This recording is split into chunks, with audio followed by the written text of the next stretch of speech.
Bassett is there. What a fine player he's been. And again last week a milestone match. Young Rutten. For the action, at least for the moment, back in the middle.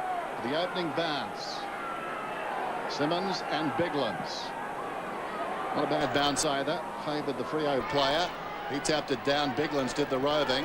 Got a kick away too out towards the wing. Laddams boots it down towards half forward. McGregor had it knocked away by McFarlane. Hadrill, resolute defender. McFarlane under pressure, bumped as he kicked. Very high one, 3-on-1. It wanders out of bounds in any case, out on the full. So any one of three can take the kick. Rashudo will get it. Rashudo will get it. Just forward of the wing. Plays on. Penetrating kick inside the 50. Up goes McFarlane. Got fingertips to it. Perry picks it up. Emerges from the pack. Run down by Parker. McGregor's got it now. He's taken down by McFarlane. Held to him, says the umpire, and we'll have a ball up. Perry being picked up by Hadrill and the Bell on attacking zone. Bell on McLeod there, Clinton. So not a good one. Yeah, it might be a shootout there. Crows half forward zone. Hedlund winning it down. Hurried, sprayed kick. Now that's deemed a behind for Rhett Biglands, just squeezing in the game's opening score. And you mentioned Brett Burton in the preview, Dennis. He's getting picked up by Matthew Carr on the far wing, so a fair bit of respect being shown to Burton. Dockers bring it into Parker in the back pocket. Crows zoning up from the kick in now. They're just squeezing Fremantle here. The short wide kick they're happy to concede. Now Grover's working his way into space there. That's ignored, so he'll have to drive it longer to contest. McGregor doubling back but standing tall. Simmons, now Bill, and the Dockers can break away. Cook for Hazelby. Pavlich, wonderful build-up. Too much on the handball for Hedlund. He'll continue though, under pressure to the top of the square for Longmuir. And how's that transfer from defence into attack? Well, they would have practiced that at training. They were patient in the back half. They eventually kicked it to Simmons, and then the runners came. It was about 3 or 4 just backing up the handball receiver there. It was good play. Thought they were in trouble there with that Pavlich errant handball. And good for Justin Longmuir to get an early catch. That's what he hasn't been doing, just those contested marks close to goal. This will be good for his confidence. Just the 4 touches against the Magpies last week without a goal, has 28 for the season, and should make no mistake for the game's opening goal for the Dockers.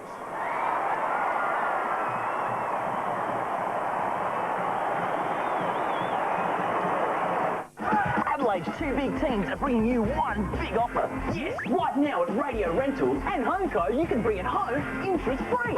Save on TVs, DVDs and computers and pay no interest till 2006. Save on dining settings, lounges and recliners and pay no interest until 2006. Save on washers and fridges and pay no interest till 2006. Save on beds and bedding and pay no interest until 2006. But only at Radio Rentals and at HomeCo. Now that's twice as big. So Longmuir, 29 goals for the season. This time last season he'd booted 28, but spent a lot more time rucking. He's been under pressure. His form hasn't been good. That is good for him and the Dockers, that early touch. Centre square infringement. And it's going the Dockers' way. Simmons to take it. Spots a man moving towards the outer side. Bell, well chopped off by Beckley. Not really the desired target. Now Bigland's got it from Stengline, running down towards half forward, pumps it on the breeze. This could well be a goal. It bounces the wrong way and goes through for a behind. Well worth the effort. Quick thinking by the big man. He was rolling towards half forward. Saw the square was open and went for it. The margin 4 points. And the breeze strong enough to suggest any score into it will be handy today. Hadrill taking plenty of time. This is the defensive side that he comes to. Simmons trying to work off a marker. In the meantime, McGregor almost took the mark. Tied up is Stengline, and we'll have a bounce about 55 metres out from the attacking goal for the Crows. Umpire McBurney, as we have a look, the Crows very productive in the opening quarters this year, winning 11 of them. Rashudo being hotly pursued by Hazelby. Grover shovels it to the attacking side of the wing. Smart leading Longmuir in the race for it. Perhaps the boundary line, the best result for Adelaide. We'll have a throw-in on the wing. And I think that's interesting. I think out in open space, Nigel Smart will be able to beat Justin Longmuir, but deep in attack, say 30 metres from goal on a one-on-one contest, Longmuir would prefer those contests. Boundary throw in on the wing then. Simmons trying to direct it down, finds it again on the ground. Well done. Takes a tumble, got it to Headland. Hurried kick towards half forward. Bassett came to meet it. Edwards could have been pushed in the back. He's going to get a free kick. Tyson Edwards, left half back. Bickley's in a bit of strife there, Dennis, in the hands of the trainers. Yes. But knowing him, It's pretty tough, isn't he? I'll say. There goes the kick from Edwards towards the wing. Hadrill the flyer. Grover the crumb. Wrestled to ground. Immediately umpire McBurney blows the whistle. So a bounce on the wing. Bickley seems to be okay now. Easy for us to say. Didn't see what happened there, but trainers out very quickly. You're going to get crunched. Not a bad spot in front of the dugout. Biglands gets it down to Bickley, who immediately undergoes a fitness test. McLeod, as Clint said, loves playing against the Dockers. High ball down towards half forward. McFarlane got a fist on it. It eluded Burns. Bounces to Bell. Bell surrounded by Crows. Gets it back to McFarlane. With some time goes to Woods. And Woods has been on the overlap out wide. Headland and Carr. Crowd roar. Headland to Hazelby. Over the top for Simmons, has McManus and Cook in plenty of space, or he can go himself. The big man backs himself for a bounce and finishes with a behind. And that's a very disappointing finish for what looked to be a promising build-up. And Ben, so many loose Dockers forward, they should have done better than that. That would be disconcerting, wouldn't it? There was a number, probably 4 or 5 different options. I mean, Headland and Carr initially on the outer wing. Yeah, not great on the rebound on that occasion, Adelaide. Now Rashido, wobbly kick in, but it's effective as Laddams at centre-half back takes the mark. Want to move it quickly. Good lead by Perry, almost but not quite. Has support from Hart. Towards centre-half forward, it's a well-weighted ball. Coming out after a Bassett. Now Ronnie Burns. Can he get it over the top to Burton? Streaking forward he does. And Burton, he won't miss this. Crows take the lead. Week after week, I go into the streets and meet all sorts of very interesting people. If aliens were looking for intelligent life forms, they'd be very disappointed. Yep, I mean a lot of crazy fans. But now I'm proud to tell you I've become a true Crazy fan myself. And why not? Crazy Johns are the best mobile phone retailers in the country because everyone knows they give the best deals. Crazy Johns are #1 for mobile phones. Call 13 22 99. Crazy Johns, we love you, mate! Amazing turnaround right there. Simmons missing at one end. Burton making them pay at the other within seconds. McLeod, the hurried kick out of the middle down towards Perry. Played with East Perth. Twisted away by Hadrill. Woods to Grover. Now McFarlane. Interesting style with the bounce. He chips it up towards the wing. It bounces away from Polak and goes across the boundary line. Henschel, just a handful of games. A youngster getting his opportunity with those injuries today. We mentioned Bell on McLeod, Dennis. Looks like Stenglein at the same time is trying to pick off Peter Bell. Biglands props in front. Simmons, though, wins the duel. Nicely done. Got it down to Cook to Bell. Bell scuttles in characteristic fashion inside the centre square. Bounces it to Carr. Well done by Burton, and again, he's outnumbered. Carr somehow took the ball away. McLeod charges in. Wonderful slick hands with Shudo. Running down towards the 50. 75 metres out. Goes or tries to go to Perry. Hadrill read it brilliantly. He'll switch it out wide, and now Grover. On half-back. Bell, well, that could be costly. It opens the door for Laddams. As McLeod running with him, decides to go long himself. Needs to come back. Doesn't get the kind bounce. And it's through for a behind. Perry's appeals for a free kick going unheeded. Well, it's an entertaining start, Ben, isn't it? It is. Both sides going at it, running hard. A lot of open ball in plenty of space from both sides as well early. Hazelby receives the kick. Goes wide. Pavlich with some work to do. And he's equal to the task beautifully. On to McManus quickly. Takes on Bassett. Gets by him and delivers to Longmuir. Smart, the wily veteran, provides the spoil. Boyd Bickley and Medhurst are on a collision course. Tawney for Smart. Now, Rashudo to chase it down. In from the side, Simmons. Rashudo, ball at a gate, persistent there. Laddams, Hart. Crows going in hard. Rashudo bangs boot to ball quickly towards half forward. Johncock for McLeod. Dances by a couple. Weaving his way through. Delivery to the pocket over the head of the intended target, Rutten. And now the Dockers can look to clear through Hadron. To Woods, across the ground, not a good kick. Carr waits for the bounce. Stengline comes to him, then hangs back. The kick intended for Headland. Burton with that leap got a knee into Headland as well. He's down. Fist on the footy and the ball is out of bounds. That would Smart. It's a cold day out there and Burton coming hard. He's all points, is Brett Burton. And Headland knows that now. Meantime, thrown in on the outer side. Burton's got the football, touched off the boot. Headland breaks away from the trainers, stubs it towards the boundary. Hazelby asking a bit of Headland. He's not 100%. McFarlane sweeping hand pass wide around the outer side. Hazelby towards the wing, then in Polak. He's got a wonderful spring. In front of the Doring, faithful in the outer, delivers to a 2-on-1 at half forward, and the one wins in Bassett. As Headland's going to try and run it out. Crows by a couple of points early.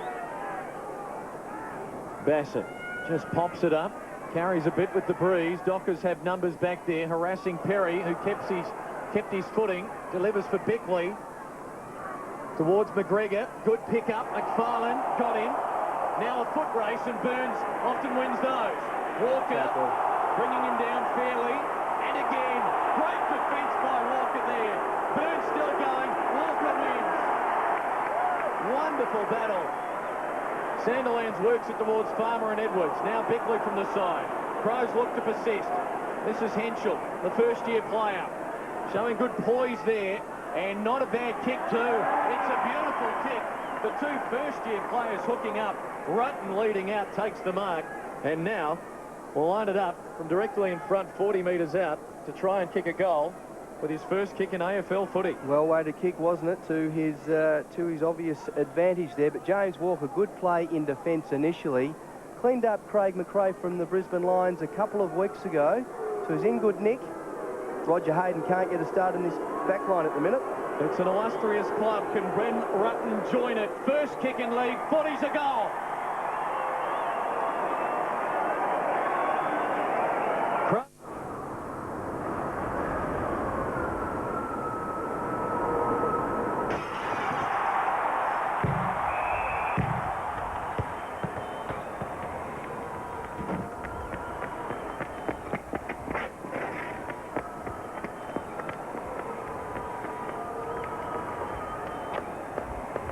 Catch all the footy action on the big screen at Sky City Adelaide. Young Rutten, I think from West Adelaide. If that's the case, Byron Shammer just on the ground also came through Westies. Had a bad day yesterday. Rashudo, Edwards, other players from that club. McLeod gets a hand pass away. Here's Hart inside the centre square. Goes very wide, stretching out there Johncock. Didn't complete the mark, in front of the problem. And Woods, he certainly wasn't out of the woods. It's across the line, it'll be tossed in. Hazelby and Rashudo running against one another. Should be a good matchup. Pavlich stays off this one. I thought for a moment he was going to ruck out there. Rashudo tied up and wrestled down. Hazelby behind, Pavlich in front. A lot of talent falling to the ground right there. The other interesting one there, Dennis, is Ben Hart up in the midfield alongside Pavlich, so he'll probably follow him for most of the day, even if Pavlich goes forward. Umpire McBurney to bounce. Crows, number one for clearances, remember. And again, Clark for Burton. On the run from 50, gives it a ride. Oh, what a goal by Burton.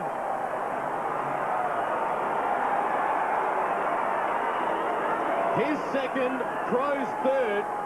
Well, we said it, they're number one for clearances, and whisking it forward there and damaging Brett Burton. And well done by Matthew Clark. He followed up on the initial ruck contest. Just got in between Matthew Carr and that man, Brett Burton.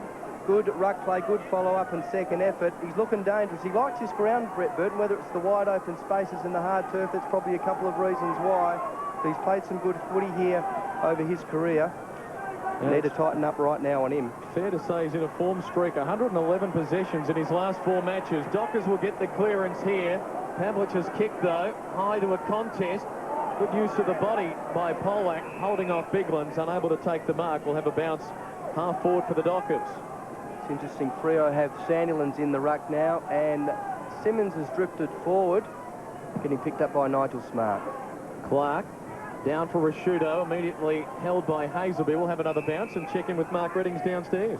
Yes, Clinton, there were concerns that Justin Longmuir had dislocated his finger, but he just had the area taped after that marking contest, so it shouldn't be too long before he's back out on the field. So the bounce down towards half forward for the Dockers, taken away by Clark, though, into the path of Shirley. Oh! Heard it from here. Heard it from here. Woods got him, and Shirley hasn't moved. Well, we talked about Burton being all points. Now the umpire's gone across. He's paid a free kick to Shirley. But I'd venture to say at the moment that is the least of Shirley's worries. Well, I heard the crack. That was sickening. He was aware that Woods was coming. Full credit to him. Had the look up, saw Woods, kept going hard at the footy. And Woods, from his point of view, kept the elbow down and met him, I thought, fairly. If it slipped up a little high, I don't think it was with intent. It has become the buzz rule, hasn't it, of late, talking about more protection for the player going to the ball. They said that if it's going to be a change, it's going to come in for next season, but you fancy that the umpires will be keen to ensure that the free kicks are paid for the remainder of this year, given it's going to be closely scrutinised. Yeah, the danger on those is if one player is high and the other is low, but they're about the same level here. Just a little bit lower, obviously, Shirley, and cop one just in the side of the head. Looks like he'll be okay. Mark Reddings down on the boundary. What can you report? Well, I can tell you, if it looked bad, it sounded even worse. You could hear the bones crunching from about 15 metres away, and it's little wonder that he's lying on a stretcher and unlikely, you'd suspect, to take much further part in this game. So, more bad news for the Crows. We talked about those late omissions. Players pulling out through injury yesterday, failing to complete training. 3 of them. And now Shirley comes off on a stretcher. Not much of Woods, but what there was, got that glancing blow, and you can see just that mouse above the right eye there of Shirley, so there was high contact. The umpire quite right, paying the free kick. Shirley has a glance there. He knows he's coming. Eyes only for the football. And nothing really untoward, perhaps a little error in judgment from Woods. That's about all. It was a glancing blow, but as Mark reported, and we did too, the noise was audible. Ben, is the break coming at a good time for the Dockers? I think so. You had the impression that Adelaide were on a bit of a run. Maybe the Freo boys, even though they are against this reasonably strong breeze, can get together a little bit. Shudo's up to 5 possessions, by the way. Hazelby 5. That McLeod-Bell duel. McLeod's 5 and Bell 3. No surprises, really. The people that Chris Connolly and his staff isolated as the dangers are proving just that, the dangers at the moment, but they can't stop them. Burton, McLeod, Rashudo. Saying to themselves, we told you so. We knew for 10 years that Carey was a danger at North, didn't we? That's right. It's one thing knowing, it's another thing to be able to stop it. Here's the Roo, he's away. Not his best effort, kicks it down towards half forward. Sandilands knocked it down in front. Burns grabs it, just 2 men inside the 50. Awkward bouncing football. Rutten leads back in the race. Parker quite content just to muscle him up and let the ball go out of bounds. Very much a set piece there from the Crows. They did it well, didn't they? Yeah, leaving Rutten isolated in the goal square against Parker. They're normally good in this area as well. We've started well. There's a whistle. It's a Dockers free kick. Some holding in that contest. Sandilands immediately for Shammer. Thought about taking Clark on. Drives towards Polak in front. Strong hands. Kept his feet beautifully. Hazelby for Medhurst. Drops what he'd normally take. He'd be disappointed by that. Headland keeping it alive momentarily for the Dockers, but now it's the Crows through Rashudo, sending it out wide near the boundary. Johncock and Woods. Woods, good tackle, didn't let him go. Stenglein tied up by Carr, and it's forced out on the full. Dockers free. It was deliberate anyway, according to Scott Jeffrey. Now Carr just ticked into time on. It will be a long opening term, as you see, 7.5 minutes remaining. Hazelby goes without it. McManus puts his body on the line. Shammer's kick is smothered. Sandilands, nice pickup for the big man. Shammer towards Farmer, in front. Nudged out of it by Edwards. Now Spark with plenty of room. And Hart just peeled away nicely. Good balance. The kick effective in the end. Stenglein to McLeod. Possession number 6, direct to McGregor at centre half forward. And he's going to win a free kick. And the local fans aren't at all happy. Gee, it was a bit soft, I would think. There's obviously something there, but didn't think it detracted from that. Either player's attack on the footy. He'll go close from here. He's got a bit of a breeze behind him. He's a reasonably long kick. You see the infringement there. Gee, it was there, but very, very soft. Said this season, Ken McGregor will either make him or break him. He's going to pass it off. Johncock all alone. Well, Woods, his man, standing back in the goal square, looking a shade baffled and now a shade embarrassed. As Graham Johncock, your fancy is going to make them pay. Yeah, when that happens, sometimes you get a block in the goal square. I don't think there was a block there. Dion maybe falling asleep. It was a mental block. Yeah. Graham Johncock, he's continued to go after being Adelaide's best first-year player last season. Hasn't missed a match for them in this campaign, and now can open up a very handy 20-point break. Right behind the kick. Starts out to the right and hits the top of the goalpost. Robbie Hadrill kicking in a couple of times. A little bit difficult kicking in from there because he has got the breeze in his face, so he can't actually kick it long. He prefer to just do the little chip one in there. That's fair enough. Bell's got it. Hard to hit the top. In the Wizard Cup next year, that should be worth 10 points. We've got that next year, have we? What, the goalpost or no, the Wizard? I'm not sure. There's Bell out of the back pocket. Towards the wing. Sandilands props in front. Had it firsted away. Cook goes after it. Claimed immediately. Jarred out of there. Adelaide playing with a healthy appetite at the moment, but a free kick. Cook takes it, helping out this beleaguered defence. Goes out wide. Hazelby. Bear in mind, though, the breeze is a strong one. Bell runs to the wing, goes to Sandilands, has to run on, takes it back. Little chip down towards half-forward McManus. 55 metres out. Grover is free. McManus in trouble. He's not. Gets a hand pass away. Chance for Walker. Bounced away from him. Bickley's hand pass okay. Run down was Edwards. Brilliant pickup, Hazelby. 75 metres out. Medhurst in front. Couldn't complete the mark. Stumbling in there, Tawney. In the opposite direction, Cook. Paddled through the pack. Well played, Farmer. That hurt. Rashudo, head down. Well played. Whistle, though, it's coming back. And when I said that hurt, I think Farmer copped one across the face and or shoulder. It stopped him as he tried to knock it to advantage. Working hard to retain possession and keep the ball in the air. He came off last week and didn't reappear after half-time, did he, with that ankle injury? I don't think it's the ankle, just copped one, but a great tackle there from Sean McManus. Erdin not dishing off the footy. Just caught one high. Not dishing off to Simmons, who was one-on-one deep with Nigel Smart, but followed up with a fantastic tackle.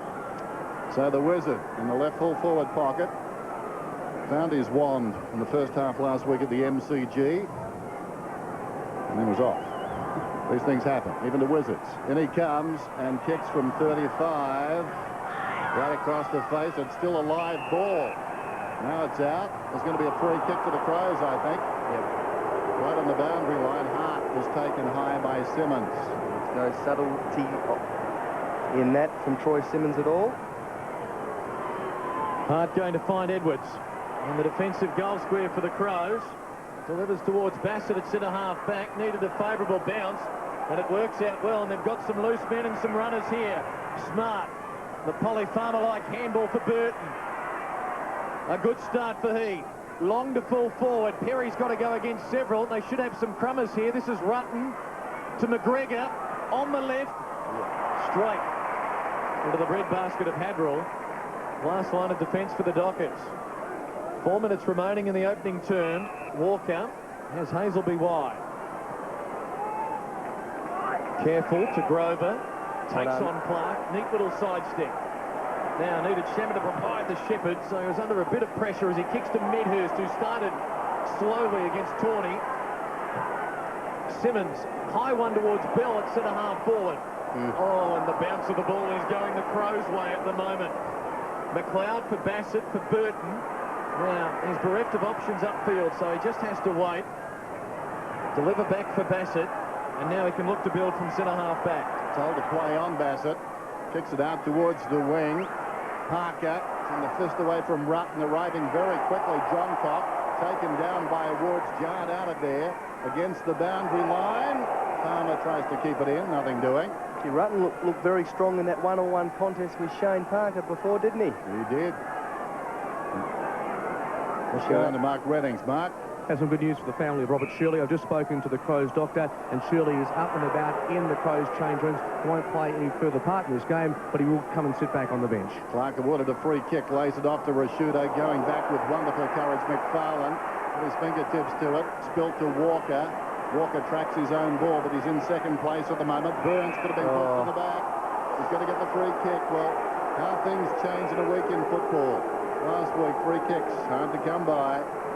The week before, even harder. Last night, today, yesterday, suddenly easier to get. Centering kick is a beauty. John Cock directly in front, 35 metres out.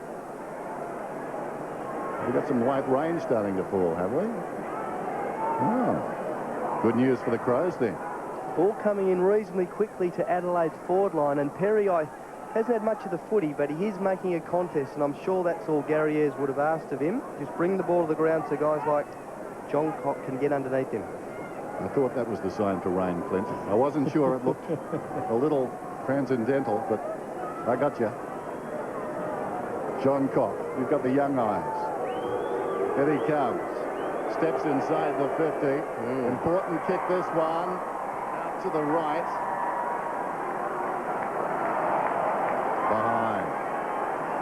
Couple of set shots for Graham Johncock. He might have been expecting at least one of them to go through. Likewise, his coach. 16 points the Crows lead, but with the stiff breeze at their back. Hadrell now to bring it back into play with Adelaide employing a 9-man zone up to the 50. Long ball. Simmons flew. McFarlane waiting down, couldn't get it. Now Sandilands, they've got all the tall timber there. Nice pick-up by Simmons. Walker's kick smothered by the omnipresent McLeod. It comes to Rashudo. Here he is on cue. Oh, Mr. Magic there.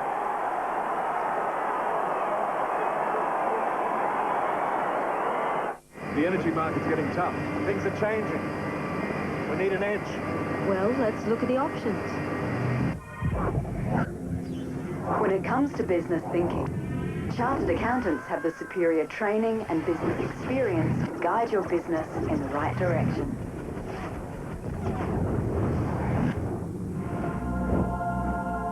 When would you like to start? Let's start right now.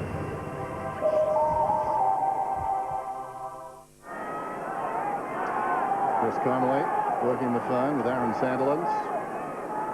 Connolly, game number 38, looking for win number 19 and the 10th of the season to equal the best by the Dockers.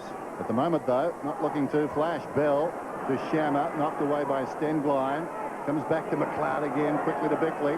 Harden goes down towards Rutten, who takes the mark just inside the 50. Like the look of this youngster. There's Perry up ahead. Ben Rutten, already one goal. The class of his opposition as well, Dennis in Shane Parker. One of the best defenders going around. Inside the last minute of the term, Rutten Sets it up on the breeze. Has it got the carry? I think it has. They're celebrating in the square. He's got two.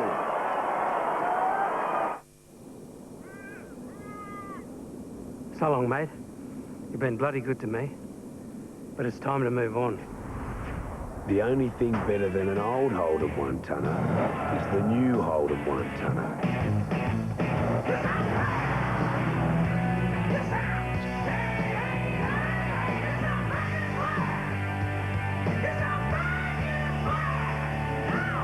The Hold'em one-tonner.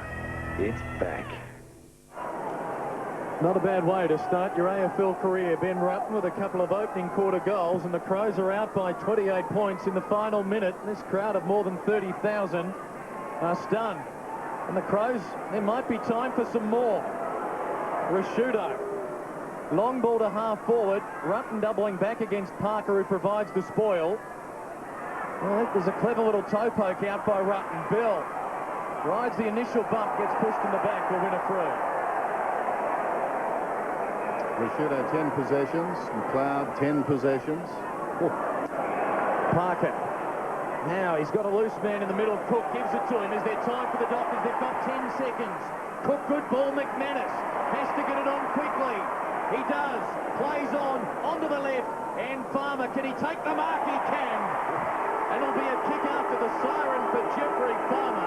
He knows a bit about these. Although against the breeze, it will be difficult. If anything, though, the three-tiered stand might block out a little bit at that end of the ground. Yeah, from that close in, the breeze is negated somewhat. Kick it a little bit lower than perhaps you normally would, though, all the same. Dockers need this. They kicked the opening goal through Justin Longmuir 3 minutes in, but since then it's been all the Crows. Farmer, 48 metres out as he kicks, and it's a beauty. Distance, no problems. Well, you'd like to say that's good and bad news for the Crows, and as much as Farmer able to kick it that far into what we've said is a very strong breeze. Gary Ayres down on the ground, won 10 of 13 coaching against Fremantle. Quarter time, Crows on top. You have a pair of handcuffs for Rashudo and McLeod? Oh, we know they're good players, but they've sort of capitalised on a couple of our fumbles in there, and then they're pretty quick out of the box. If we can just get our hands on it first, we'll stop them getting it. Thanks, Chris. Two other games being played today. In fact, one is over. Replays are scheduled. If you don't wish to know the score, I suggest you look away now.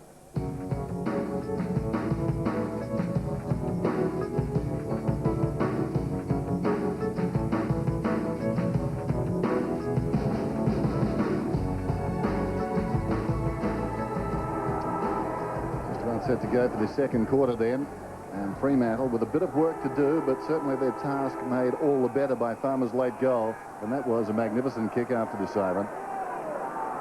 But generally the Crows have looked sharper in the shadows of the late pylon. As you can see, we start this second term, flicked down to the back of the pack by Simmons. Pavlich unloads on the breeze inside the 50. Bassett flew from behind. Laddams camped in front in his own defensive area, swings it out wide towards the boundary, and there he is, Mr. Reliable. Yeah, I reckon he's starting the centre bounces at centre half back, and then in general play, Dennis, just coming in and picking up Matty Pavlich.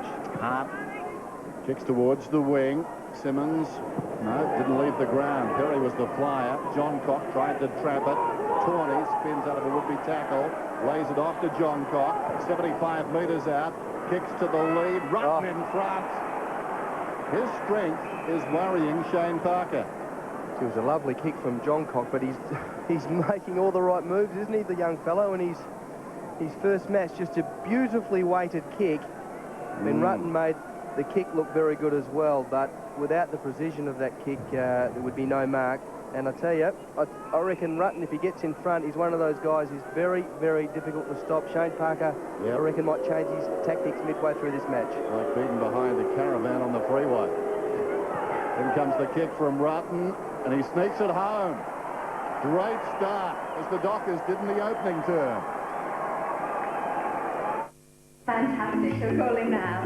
Sophie, I've got the winner of the competition. There's his number. Oh, he's cute.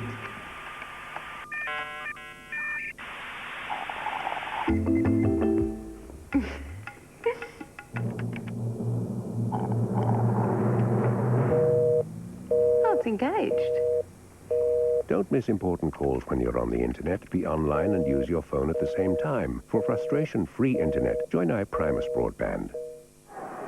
We needed the injuries to Stevens and Carey to get to see Rutten in that forward line. Welsh? Yeah, wouldn't have been playing otherwise. 3 goals in his debut as the Dockers get the second centre clearance for the quarter, but the Crows are going to come right back at them.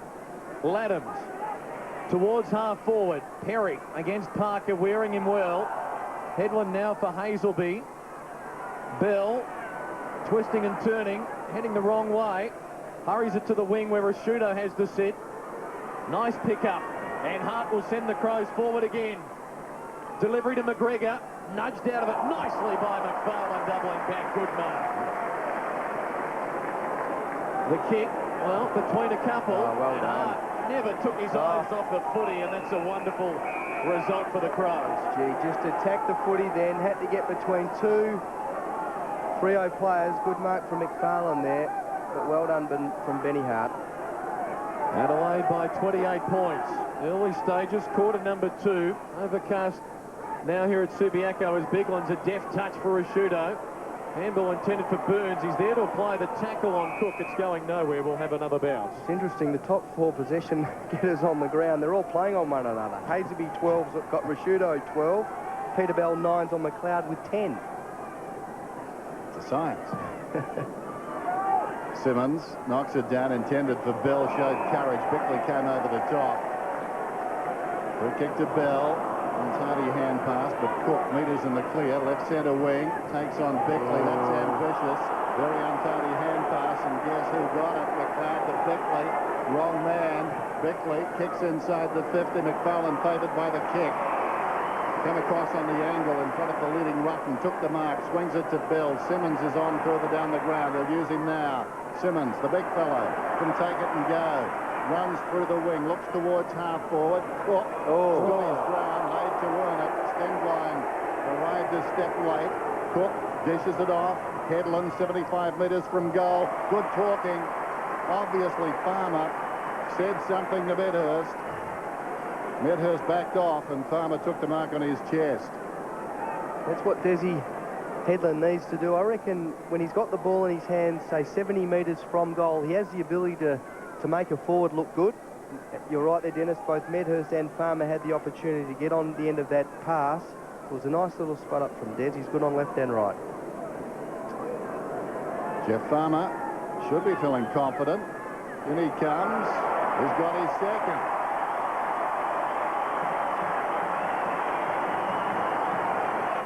When did you last stop and think about the price of your home insurance? Does yours compare with Amy? Don't just renew your current policy. Compare it with Amy's prices first. Lucky you're with Amy. Do you own a car? Hope you get it serviced regularly. Because if you don't... Anyway, don't worry. ProFix this week can service and tune your car. Don't pay $150, only $109. Book your $109 service and tune at ProFix this week. So Farmer's second brings it back to a 22-point margin. Dockers controlling the air here, 12-4 now, 13-4 in the hit-outs. And they're winning the clearances.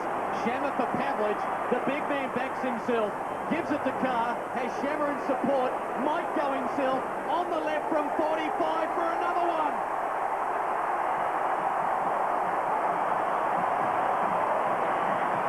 And that's got... Adelaide's 2 big teams are bringing you one big offer. Yes, right now at Radio Rentals and HomeCo, you can bring it home interest-free. Save on TVs, DVDs and computers and pay no interest till 2006. Save on dining settings, lounges and recliners and pay no interest until 2006. Save on washes and fridges and pay no interest till 2006.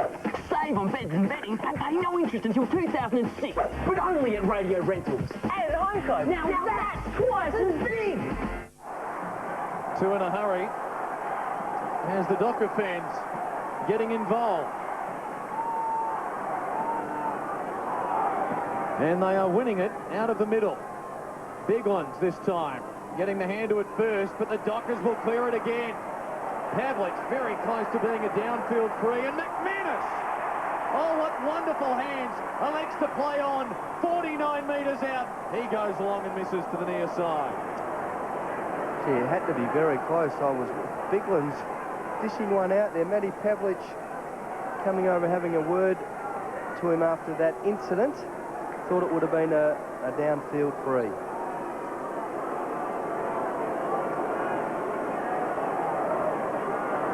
I think the Dockers have discovered the breeze.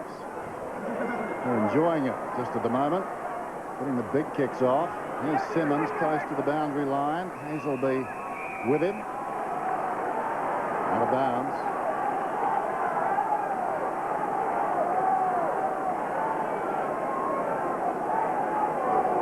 Fair bit there.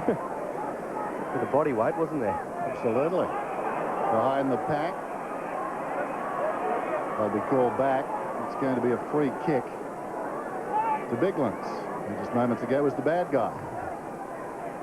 So he's at right half back. Interesting duel, Biglands and Simmons. Edwards kicks it up towards the wing, stretching Burton. Suddenly, this game in the balance. Adelaide 6-5, Fremantle 4-2, and plenty of time. Wind assisted for the Dockers. Next goal, pretty important in the timing of it too. Hazelby in front, away to Farmer. In goes McGregor, popped it up to Parker. Parker, the defensive side of the wing, goes to half forward. McManus. How about that? A squat in midair. Used his body brilliantly. Plays on. Kicks it down towards full forward. How will it bounce? Obligingly for Longmuir. Down goes Smart. Longmuir fumbles the football. Trying to pick it up now. Still he goes. Could have been legged. Shammer pushes it along the boundary line. Spots Edlund. Tries to pull it back. Well done, Stingline. Edlund knocked it away. Taken by Medhurst. He goes down towards full forward. Longmuir got a hand to it. And again, couldn't hang on.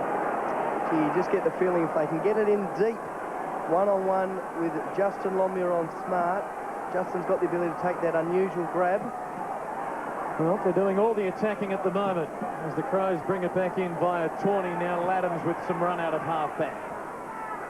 Target towards midfield. Very good hands. He gives a contest, doesn't he? Now they've left that forward 50 open for the man from the goal square, McGregor, to lead into. He's worn well by McFarlane. Good spoil. Pavlich takes it. We'll give it back to McFarlane. If he can get it on quickly, he's got loose men on the outer wing. He couldn't get it in that direction. In the end, it doesn't matter. He backed himself. Goes towards McManus, goes to ground, and well, that was a very late whistle. Helped by the crowd, no question. You reckon he's realised where the ball's landed? Umpire McBurney was front on to that. Oh dear. He's realised it's in number 23's hands. I better make a decision. McManus, not 15. Play on the call. Carr onto the left. Delivers very wide. Effective. And Medhurst now can begin to get involved. Good comeback from Matty Carr. Had a couple of goals kicked on him in that first quarter through Burton. Still has his hands full with Burton, but he's kicked a goal and now dished one off to Medhurst, or a shot for Medhurst. A good play. His only previous kick this afternoon, Paul Medhurst, that hurried behind from a moment ago. So this will do his confidence no end of good. And it would bring it back to an 8-point margin after it was 28 some 10 minutes ago. Has to convert. 45-degree angle.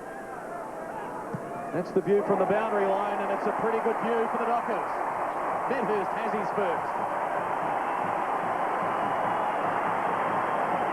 And the back line at Freo was a good run through from the back pocket and through centre half back from McFarlane initially.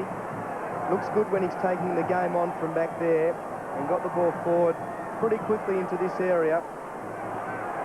Likes kicking him on his left, Matthew Kay, even though he's a natural right footer. I reckon Gary is thinking about getting Matthew Clark into the ruck. Troy Simmons has been generating a lot of ball forward out of the centre area this quarter for Freo. Exciting play. Luke McFarlane moments ago to set it up from the back. Very talented youngster. Back from Hawthorn last season. Hazelby to half forward. Medhurst. Got it away to Coots. Upended. Spills wide. Bell's got it. The Dockers have got the numbers. Headland takes the mark. Well, it's not a mark. It's a free kick. Having a tough afternoon is Des. Don't touch the umpire, Paul. Pretty heated in there. Will it be 50? I don't think so. No. Well, that's... he's indicating there he paid the mark. Oh, that's... Yes. Good thing he's not on point duty. 7-car pile-up. Headland.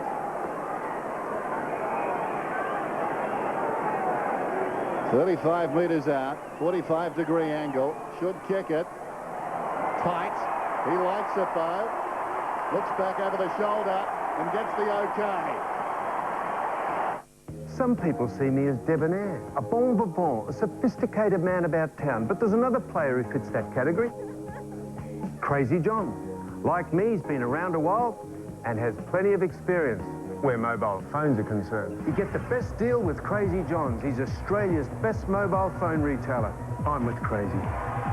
So if you need a mobile, remember, Crazy John's for mobile phones. Call 13 22 99. Crazy Johns, we love you, mate. Might be looked at. See Matthew Clark actually coming into the ruck, so Biglands is taking a rest.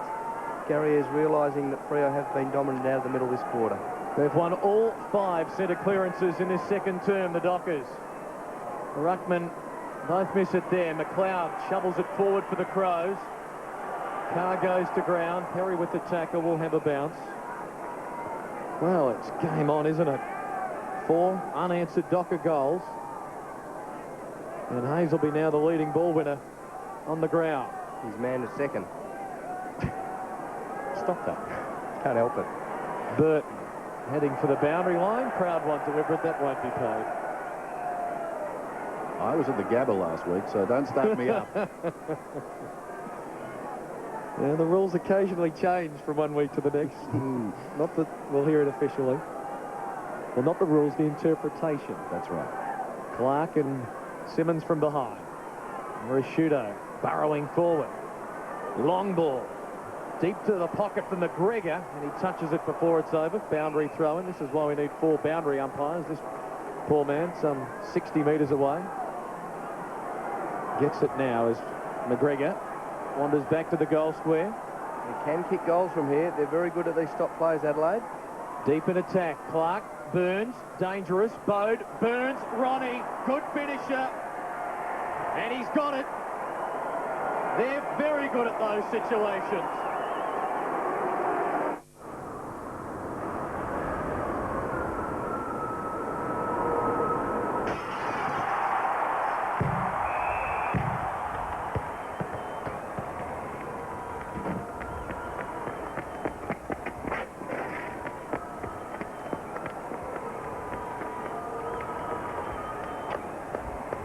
Catch all the footy action on the big screen at Sky City Adelaide. 7-5, plays 6-3, midway through the second term. Good game of footy. Plenty of run, plenty of scoring. Simmons down to Bell, to Cook, gets the arms free. Headland on the burst. Thought about it, now he goes for Longmuir. And that's the sort of mark that Ben was talking about before. Expect the unexpected with Justin Longmuir. That was no easy grab. It was a concertina effect in that pack. They were coming back, they were coming forward, and somehow he juggled it down. Yeah, they're not conventional, are they? He's just got that ability. He's been down in confidence, and a lot has been spoken this week in the press, and also there's been a real focus on goal kicking at Fremantle training this week, but Medhurst, Farmer and Longmuir have come under real scrutiny. But I think it's just a confidence thing and getting the balls in the right area for them. Give them a chance to fly at the footy in the air, or Longmuir a chance. And his second goal, lovely kick, working it back on the breeze. They're trading goals at Zuby.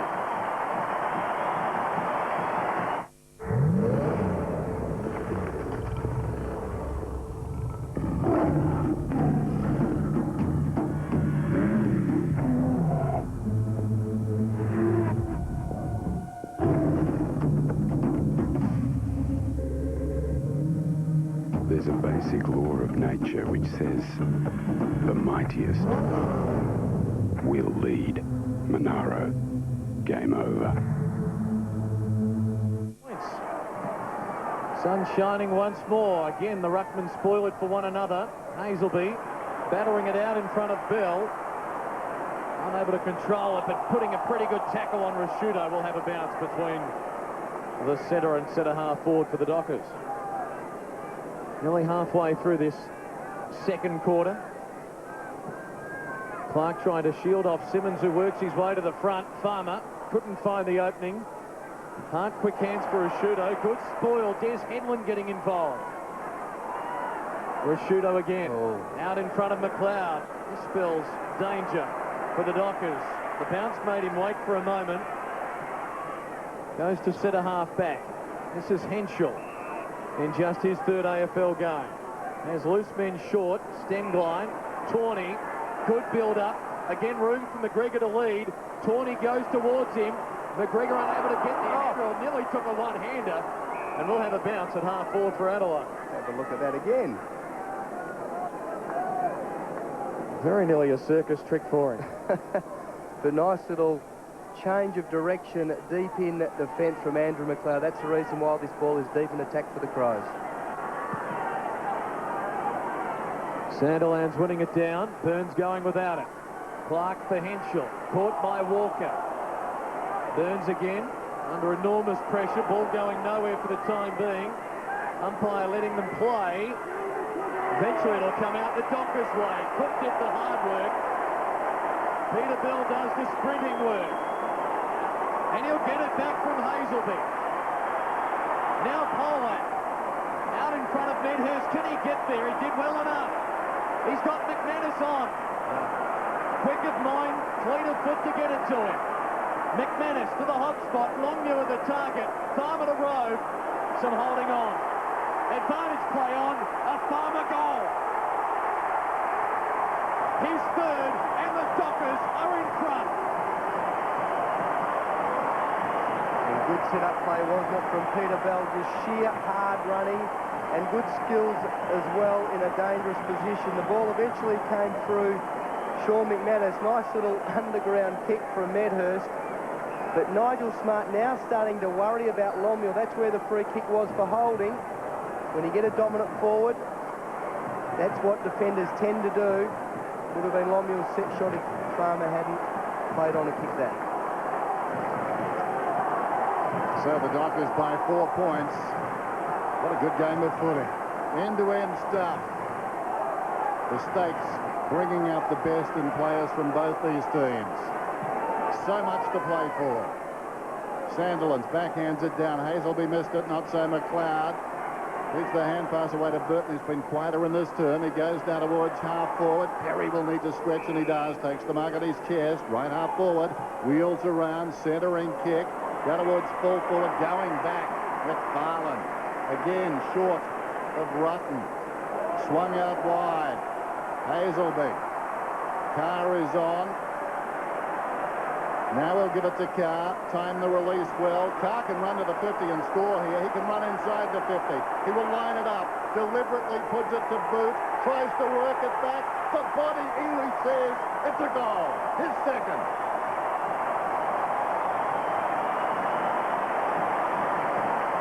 Ball's come out of Adelaide's forward half there very, very quickly. That is a worry. Went out to Hazelby initially. He was in open space. Probably no one within 25 metres. He took the game on and dished it off. That's good play. But yeah, as an Adelaide forward, you'd like, if the ball's in the area, to retain it in that forward half for as long as possible. But that one came out a lot, came out too easy, didn't it? And that contest, Carr and Burden, I'd say that's a nil or draw at the minute, 2 goals each. We've got a few of those. Yeah. What an exciting afternoon here. Sandilands gets his hand to it. Rashudo bustling his way through. Laddams towards half forward in front of Perry. The bounce not favourable. Getting back is Hayden. Wheels onto the left. Took his full quota of time. Pavlich unable to control it. Rashudo once more. Winning plenty of touches, as is McLeod. They're waxing it now. Rashudo to deep to fall forward. Pushed out of it Smart. No whistle. The whistle for McFarlane's mark. Brings it to half-back. Grover has Bell peeling off. Gives it to him now. Bell goes into the shadows, looks upfield for Medhurst, delivers to him. Medhurst on the lead has got it. He goes short, good ball. Now Cook, in turn to Carr. Oh, he might end up with number 3. Crowd 150 against Bassett, it's not fair. Carr will go back and line it up for his third. Spectacular. It is end-to-end stuff here at Subiaco. And now the Dockers, who remember trailed by 28 points earlier this quarter, can lead by 16. Incredible comeback, hasn't it? They've just continually backed themselves in all year, Fremantle, and I'm sure that was the message at quarter time. Get your hands on the footy and back yourselves in. Matthew Carr, 40 metres out, kicks goal number 3.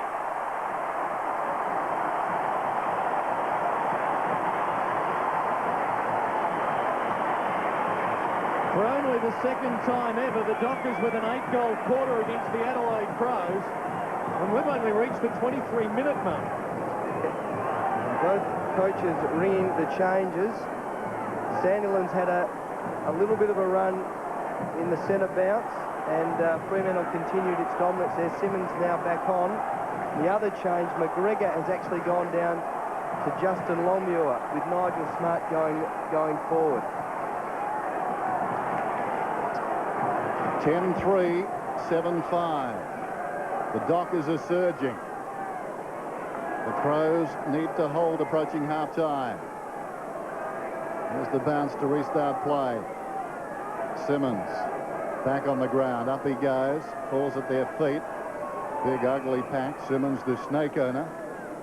Can you say that? It's probably politically incorrect. Let's call them significant others. Or the bounce alongside the centre circle. When we're interviewing him, we're not going to his place. He's changed the snake laws in this state. Single-handedly. Knocked down by Clark. Trying to batter his way out there was Bode. Chips it down towards half-forward. Hayden brilliantly gathered. He's away. Hazelby is running. Kick goes in that direction. Hazelby, plenty of time to control it. Pavlich is on up the ground. He ignores that. Spots Headland. Can Bassett get there this time?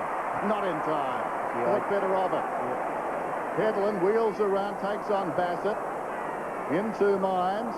Kicks into Bassett. Ricochets down towards the pocket. Cook found himself in space. Not the best kick in the world. Clears Longmuir. Still a live ball.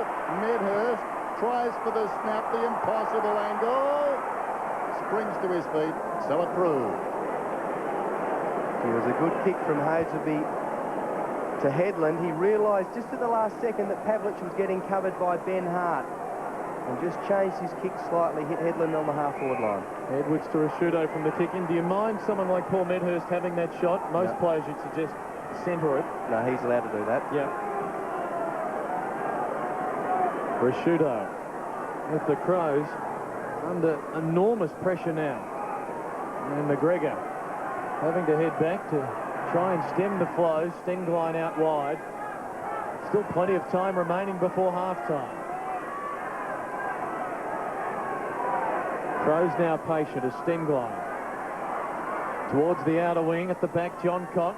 Nudged off it by Hayden. Caught by Bode. Heads for the boundary line. We'll have a throw in.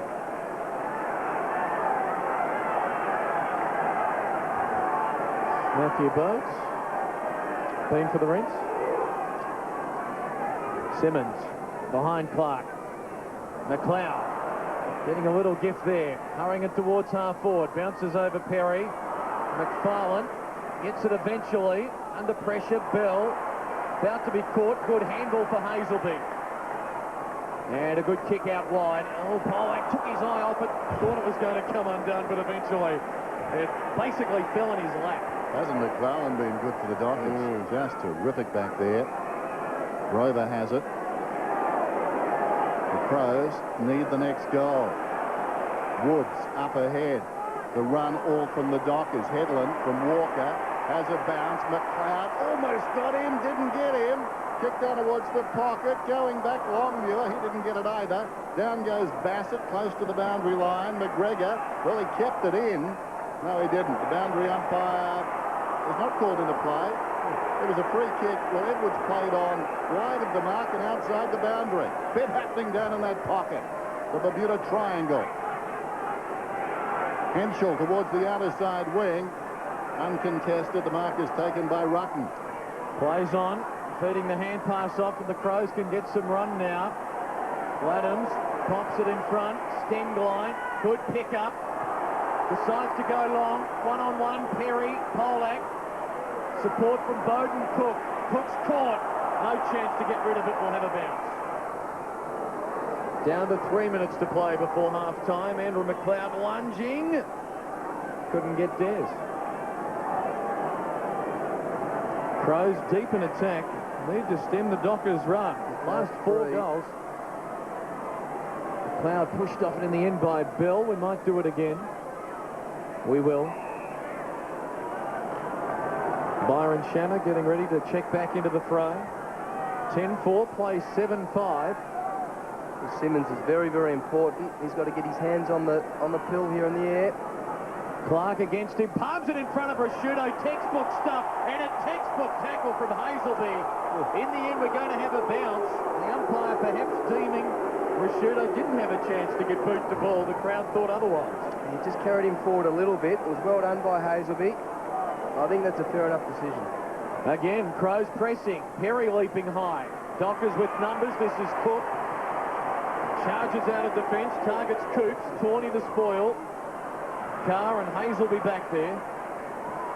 Pavlich against Hart. Hazelby taken over the line by Burton. Will have a boundary throw in. Hazelby, 18 possessions. Bounced back with a vengeance today. Quiet day last week against the Magpies. Clock running down to half-time. Spent a lot of time forward last week, I thought, Dennis, but he's got his fitness level up again, Hazelby, so he can run out this game in the middle. Clark lays it down deftly. Bickley charges in. Hazelby once more, surrounded, taken down. Some virtuoso performances from players on both teams so far. Hazelby showing 19 now, so they counted that last hand pass close to the boundary. Bell 17, Rashudo 19, McLeod 16. You want quality, well, it's rising to the top. And Snake Simmons is off the ground. Sandilands back on. Shammer's out there as well. Didn't see who came off for Shammer. Bounce in the shadows, close to the boundary line. Sandilands and Clark simply grab each other. Flicked out of there by Shammer. Tackled without the football. Burton will get the free kick. Burton lowered his colours in this term to Carr. Minute 10 remaining. Burton long inside the 50. Excellent spoil. And it's taken over as Stenglein and Woods say hello to one another away from the fray. Dion can look after himself too. Close to Stenglein there. Boundary throwing. Clark takes it. Has to get rid of it now. Finds space for the hand pass. That's in the back, is it? Yes. Dockers have a minute to go the length of the field. I've just butted up well the last probably 4 or 5 minutes back there, Freo. Lesser committed side would have seen Adelaide, I reckon, have a goal on the board just from those stoppages. Cook drives it long to a contested half-back. Polak's in front. Good spoil by Perry. Stenglein's tied up. We'll have a bounce which will chew up another 15 to 20 seconds, which will deprive the Dockers of a scoring chance. But the Crows will get one last crack. Led by 28 points a minute into this second term. They're down 17. So Sandilands winning it wide. Bell, Carr, Headland. Is there time? He loads it up, kicks to space at centre-half forward, down to 7 seconds. McManus, can he get it on to Farmer? Does so now. Farmer slips at the inopportune time. Bassett wears him closely, and that's half-time in what has been a frenetic, frenzied half of football. And it's the Dockers who enjoy a 17-point lead. 8 goals coming in that second term. What an enjoyable game of football. If you like it open, if you like it fast and furious, This one is for you. You better stick around. Half-time at Subi. Fremantle 10-4. Adelaide 7-5. Won't take any further part in the game. For the Fremantle Dockers, just a blood wound for Troy Simmons just before half-time. He's been attended to. And Des Headland, a knock to the hip, a little bit unsteady, but gee, he seems to have recovered pretty well and playing a very prominent role in that Dockers revival. Up forward for the Crows, they're missing a few big names, but Ben Rutten had a very nice debut. 3 goals to half-time. Looked good on the lead, hasn't he, Dennis? And alongside him, they have made a strategic change there. Brett Burton will be at full forward alongside Rutten, and Justin Longmuir. Just that ability to take that one-on-one mark has been important for him, for his confidence, also his team. When he's kicking goals, I reckon Fremantle are a better team. This will be interesting. Polak is down there, as you can see, picking up Rutten. McFarlane out with Perry. And Burton down there as well. Some high flyers. Begley on to Carr. I reckon that'll be a tag on the wing too, Den. Yep. Hold your breath if the ball goes in high, left of screen. Away we go, second half. Push to the face there of Simmons. It comes back to him, slips a hand pass away to Pavlich. It spills across towards Parker. Strong tackle, eventually released the ball. Pavlich swings it wide to Bell. Gets a kind bounce, an unkind tackle. He bounced when he hit it, Bell. The first bounce was kind. Not so the second one. Rashudo, like a clamp. How's that? Bounce. Simmons locks up there with Clark. Laddams. A hurried kick down towards half forward. Parker almost the mark. Fell at his feet. Found it again. Claimed by Smart. And the umpire's working overtime. Crows win. They'll be second on the AFL ladder at the end of round 16. Dockers win. They'll have a final spot all but assured, and the critics surely silenced for good. And they'll win possession here on half-back. Cook for Pavlich, and his high, wide kick is far from handsome as it lands some 10 rows back. First couple of goals, absolutely vital, as we heard from Mark Crows. With the breeze at their back in this term, would have to be in front. You would fancy by three-quarter time. Henschel towards Perry at half forward, and read very well by McFarlane. The breeze just drifting it beyond Perry. Now Peterbell, the skipper away. Possession number 19, just a stab kick to midfield for Medhurst. See whether or not he's come up the ground a bit to get involved in this third quarter. Long ball to Longmuir at half forward. McGregor against him now. Good spoil. Begley spent most of the first half on the bench for McGregor, for Rashudo. As Laddams riding shotgun for him. Soft turf there along the members' wing. Laddams towards Burton and Perry, and the boundary line will win out. Throw in half forward for the Crows. Pretty versatile player, isn't he, Burton? Not many players, I wouldn't think, are capable of going from wing to full forward in one match. McBurney, Ellis, Jeffrey, the men in charge. Dockers by 17 points. Clark in front, Simmons from behind. Clark again, Rashudo. We've mentioned he's dangerous. Snaps from 45, touched on the line. Great defensive work. Hadrill getting back there to save the day for the Dockers. Again, just another shot at goal generated from a stop player boundary throw in. They're very good at it. And the Crows happy to concede that, and the boundary umpire 50 metres away. He guessed. He had no chance, did he? It's got to be 4 boundary umpires. Parker to Hazelby. Dockers go to the outer side. Bell and Burton. At ground level, you fancy Peter Bell, although Burton is quick. The boundary line wins out. Between wing and half forward, outer side for the Adelaide Crows. 15 degrees at the moment. We've had a spot of rain or two. Nothing too significant. Simmons from behind. Carr for Pavlich. Neat little sidestep around half. Now, if it sits in front for Henlon, he'll be away. It does, and he is. 55 out and closing. Farmer slipped, Edwards didn't. He slips away. Loose man on the outer wing. This is promising. It's Bickley, and the Crows can go. Ups. Kicks inside the 50. Opportunity there for the big man Rutten. Taken down. Well done, Woods. Tight situation. Walker, Polak, Cook. Well played. to Hazelby on the bounce on the outer side. Comes back to Woods. Polak on for the short one. He's got it now, close to the boundary line. Hazelby had to hesitate, goes forward. Plenty of run with these Dockers, more so I'd suggest than the Crows. Cook upended as he kicked towards half forward. Begley went back with courage, spilt the mark, confronted, kept his head, got it away to Edwards. Now Edwards finds some time. Short one, Rashudo in the middle. He can take it and go. Laddams has to hesitate inside the centre square. Rashudo runs on.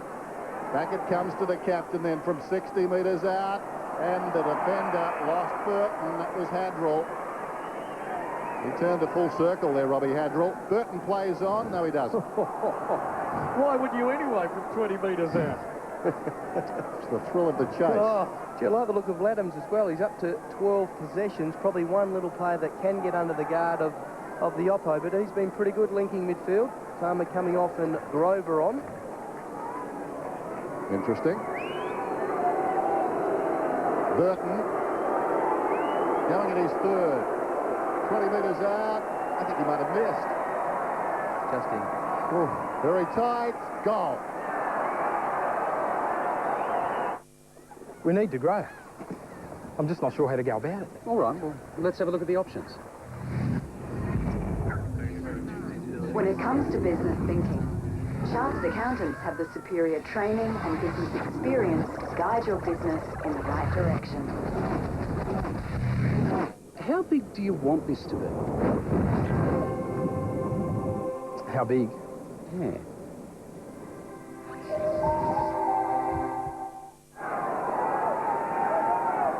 Three goals for Brett Burton. Good return this afternoon to this point. 10 points. The lead now for the Dockers. Bell caught by Rashudo. Might have a second bounce. His heart's brought down by Simmons, and umpire McBurney eventually provides the whistle. Loose man in defence for both sides. Matthew Carr is dropping back. I think that's good coaching. Make it difficult for Adelaide at the scoring end. Bassett, it appears, is free for Adelaide, just right of this pack. Now, about 14 players within 10 metres of this bounce as Rashudo's tied up by Hazelby. Laddams again, getting another possession. Hurries it in front of Perry and McFarlane at the back. Smart, oh, wonderful give the Ronnie Birds. 50 out, goes long to the goal square. Has it got the carry with the breeze? Not quite. Out to the left or behind. Crows turn to begin to pepper away as Jeff Farmer gets ready to come back on. Very brief stay on the bench. Short one to Walker in the pocket. 10-4-8-7. The Crows needing to use the breeze effectively. So Grover off the ground. One wonders about that change. Maybe some running repairs on Farmer. Meantime, the kick out of defence. Stenglein missed it. Fell behind. Packed out of there by Simmons. Gained about 25 metres. Dockers lead in all directions. Headland gets a hand pass into the path of Pavlich. Pavlich through midfield. McManus takes it on the bounce. Pavlich runs on. Goes inside the 50. This could be inspirational. No, he misses. Hangs it out to the right. It was quick ball movement all the same, wasn't it? Clean hands initially from Headland, getting it out into open space, and great hand from Sean McManus off to Pavlich. Bassett brings it back into play quickly. Now Hart's got the sit on Pavlich and takes the mark. 10-point Dockers lead. On the long lead, Perry. Nudged out of it subtly by McFarlane. Carr provides the shepherd, McFarlane. Along the boundary line on the wing. Wobbly one towards half forward. Effective McManus out in front of Hazelby. Bickley in hot pursuit. Dockers have some numbers if it can spring clear. That was fair, says the umpire. McManus towards Longmuir and McGregor. Recovery important. Longmuir better. Onto the right. Hurries a kick at goal. Misses to the near side. Just the ball coming into Longmuir initially for McManus just had to be popped up in the air. Well, some heated words exchanged between Medhurst and Longmuir as well. He was free in the square, Medhurst, so wasn't he? He was indeed. Laddams, whether of course Longmuir had a chance to see him. That's the burning question. Henschel on the wing. Was nicely. Poised. Could have been touched off the boot. Wanders down towards half forward. Perry up in front. McFarlane, the master of the nudge at the moment, goes to ground that time. Parker stepping over the fallen pair. Still got the footy. Must be holding it, umpire. McLeod was hanging on in there somewhere. I could see his knuckles. And Burton's one out deep with Robbie Hadrill. McLeod, 55 metres out. Dockers need a couple of extras down in the square, I'd suggest. This, not beyond him. If he starts it out right, the breeze will bring it back. Good He kick. ignores my advice and goes towards the middle. Can get there. Polak knocked it down in front to Beckley. Floats one of his patented kicks towards the line. Helped across by McFarlane. Sometimes he doesn't quite get them in the screws.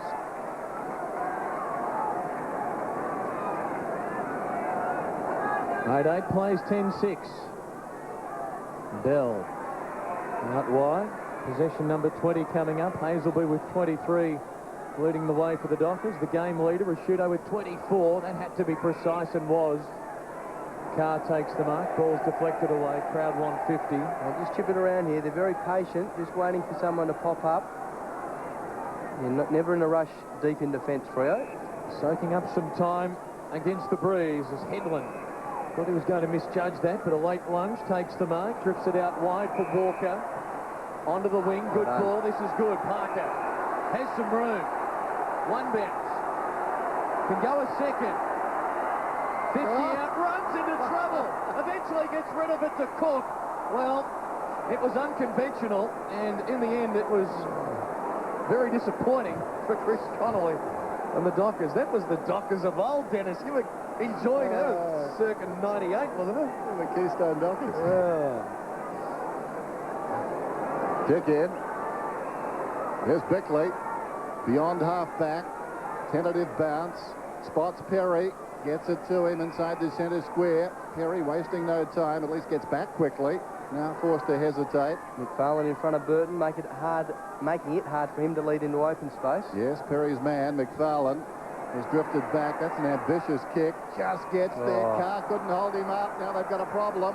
McLeod runs towards the 50. Miscues with a kick, most unusual. Burton the fumble. Ditto, close to the boundary line twice. And across the line it goes.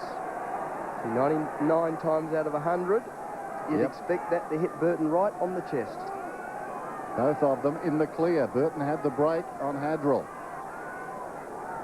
Rashudo 24, the game high. Simmons down in front. Woods needs to be careful. Did well in a tight situation. Kicks play back towards the wing. Some pushing. Bassett not involved. Took a clean mark. Gives it on to Bigley quickly, and the Crows can build. Delivers out wide. Smart leading out and takes a good mark. He lost his man there. And Nigel Smart moving forward about midway late in the second term. Good kick from Bigley in front of him. And now Smart can line up for his first. Showing his versatility as well. Had his hands full with Justin Longmuir in the second term. But again, gone forward or drifted forward and been a good target down there this quarter. Has kicked just 3 goals for the season. Starts this one out to the right. It's not coming back. Defied physics. 1 goal for the return for the Crows this quarter as Byron Shammer gets some work done on the lower back. Got a sore back. He actually did the same as Scotty Walsh in a weight training session, Byron Shammer, during the week. So far today, limited time for Shammer against the team he barracked for as a kid. There's Hadrill to bring it in. Defensive side of the ground. Not a good kick. Goes sideways. Clears the initial pack. Clark leads back to Stend line. Burns camped in front. Dangerous. Burns, the opportunist. A look of resignation on Chris Connolly. Well, the balls have gone left to right to this end, Dennis, which is a little unusual, isn't it? Yep. Now Ronnie likes the difficult. Here he comes. Slides it right across the face. They'll compete about 5 metres out, and Hadrill joins the high flyers and gives it straight back to Burns, who's 15 metres closer. A look back over the shoulder from Bell. I'm trying to lip read, so excuse me for about 60 seconds. Still a difficult shot for Ronnie, given the fact he is a left footer. Don't give the goal away, though. Decidedly easier than his previous attempt, and he puts it through. Or has he? Yes, he has. Just. Adelaide's two big teams are bringing you one big offer. Yes, right now at Radio Rentals and HomeCo, you can bring it home interest-free. Save on TVs, DVDs and computers and pay no interest till 2006. Save on dining settings, lounges and recliners and pay no interest until 2006. Save on washers and fridges and pay no interest till 2006. Save on beds and bedding and pay no interest until 2006. But only at Radio Rentals and at HomeCo. Now that's twice as big. It's game on again. Here's Paul Medhurst. Gets some treatment. Margin 4 points. Clark from McLeod charging through Peter Bill. Handball deflected by Bickley, and Begley's tied up. We'll have a bounce. Heading towards 9 minutes remaining, quarter number 3. Crows trying to become the first visiting team to win at Subiaco this season. Bounce favouring Laddams. Got it on to Bickley. Out in front of Burns and Walker. Walker will get there first on half-back, and happy to see it over for a boundary throw-in. 10-7 plays 9-9. The Dockers winning just 2 of their last 5 matches entering this game. The Crows in a form streak, having won 6 of 7. They only lost by less than a goal. But they're in a real arm wrestle here. Cook unable to control it, got pushed in the back by Nigel Smart. He'll win the free kick on half-back. Dockers with 14 free kicks, the Crows 10. Now Bell wants to switch it to the outer side of the ground where there's some space. Coops. Kick had just enough on it. Coops wants to keep on running. Risky ball for Shammer. Tawney against him, and the interception goes to ground. Well done. Shammer's got him. Good second effort. Crows still get away though. Laddams now for Bickley. They've got an open forward line. Back for Begley. He can run. Closes to 65. Out in front of Burton. Hadrell the beat. Burton at the back. Kept his footing. Hadrell good defence. Burton in front. Can he weave by him? He will. On the boundary line. 35 out. Closing. Keeps it low. Would have been a wonderful goal. It isn't.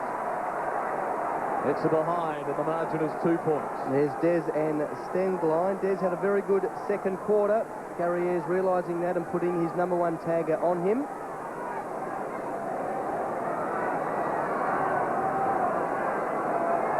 A win today. Adelaide moved to second. Kick off from Hadrell. The Dockers win. Unlikely they can go anywhere on the ladder, but they can go to the finals, you would suspect. Walker got it back to Bell. Kicks it around the outer side. Magnificent grab by Simmons. Plays on immediately. Cook is away. Forward of half-back, down towards half-forward. Storming up the ground, Longmuir. In the opposite direction, Tawney played it brilliantly. Got the hand pass to Smart. Under pressure, McGregor. Spills off the side of the boot. Now the Crows have got a problem.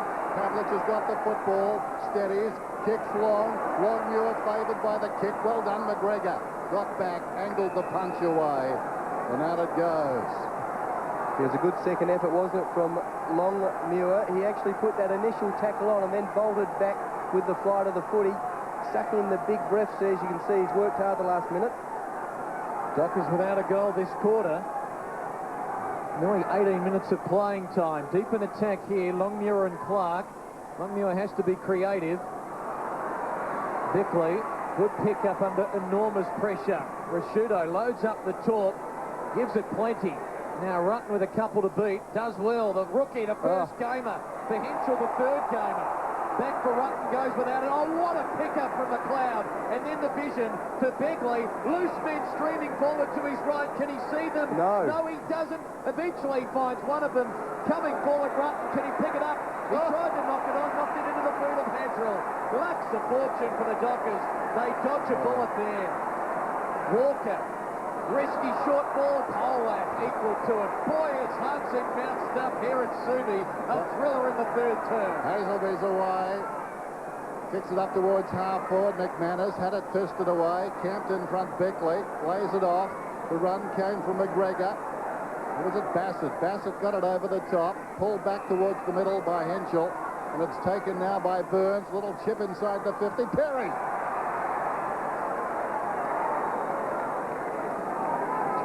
Takes it hard, doesn't he, Perry? I mean, in the air, McFarlane has been fantastic getting fist on the footy. But, gee, if he throws that many hard leads, Perry, he is going to be eventually rewarded. So unlucky just moments ago, the Crows. The foot of Hadwell denying them. Burton was behind, and behind him an open goal. Cooks off the ground. Ian Perry knows this ground pretty well. Starts outside the 50. Goal kicking hasn't always been his strong point. And he comes from 40. It's going a long way right, but it's okay. It's a goal.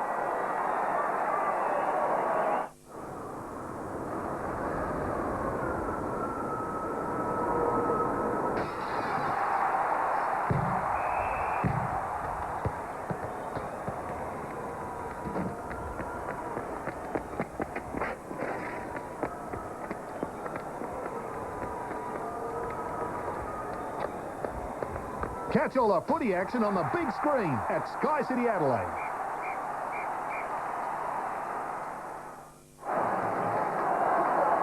Time on period, quarter number 3. The lead is 3 points. Yeah, McLeod just spent a little bit of time this quarter on the half-forward line, coming into the middle for this final burst of this quarter. Dockers will attack the scoring end with the breeze in the last turn. Simmons sending them to centre half forward. Medhurst goes to ground. Crows to get their first sting line. Tied up by Shammer. Good pressure. Medhurst a chance. Free kick going to the Crows. Shammer lingering in the tackle on sting line. Gee, Smart's free on the outer wing. Oh. Good call, Ben. Sting line sees him. Kick was a high one. Smart had to wait a moment. Takes it anyway. Rashudo makes Bickley work. Parker, good pressure. Headland brought down by Ronnie Burns. And a bounce to the Crows' attacking side of the outer wing. Adelaide by 3 points. As we check some of the stats, the Crows have been inside 50 12 more times than the Dockers for the match. Clark in front. Knocks it in front of Rashudo. Possession number 27. Deep inside 50. Bounce kind for Perry. Ronnie Burns ducks his way past Hayden, finds an opening, and will finish it in style. Wonderful. Ronnie's got his third. Fantastic. Shall we call him now? Sophie, I've got the winner of the competition. There's his number. Oh, he's cute.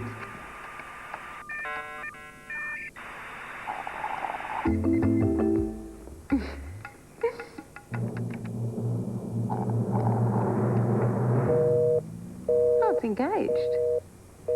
Don't miss important calls when you're on the internet. Be online and use your phone at the same time. For frustration-free internet, join iPrimus Broadband. So this time, it's the Crows who are surging towards three-quarter time. Good bounce in the middle. Biglands knocks it down. Taken away by Bell. Back come the Dockers. Kicks inside the 50. Medhurst gathers it, trying to corral him down there. Smart. Kick comes back towards Bell. Playing out of his division. Biglands came back, knocked away by Palmer. In the backs of the umpire. Biglands to get the free. Brett Biglands, left half back. Under 4 minutes till three-quarter time. This side up by 9 points. Gallops away. Goes to the attacking side of the ground. That was his intention. Knocked on out there by Bassett. 2 men loose. Begley can run to the 50. Lines up. Goes long. Off to the left.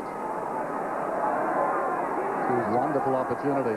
Good set play from Bassett. Wasn't realised he had 2 teammates on the goal side of the contest and didn't go for the mark, just went to tap the footy on. It's been 4 goals, 6 to 3 behinds in this third term in favour of the Crows. The Dockers, however, with an 8-goal second term at the city end of the left of screen, they'll be coming home to that end. Breeze might be dying off a fraction, though. Parker, long towards the broadcast wing, and Bell wants to get it on quickly. Over the head of Simmons, no mean feat. And his deft little paddle for Pavlich, well, he mops up and makes it look all right. Good kick. And goes for Medhurst to a mark on the 50. Now, he's going to be too far out, so he chips it to Pavlich, who kept on running. Hart provides the spoil. Rashudo mops up. Smart back for Rashudo.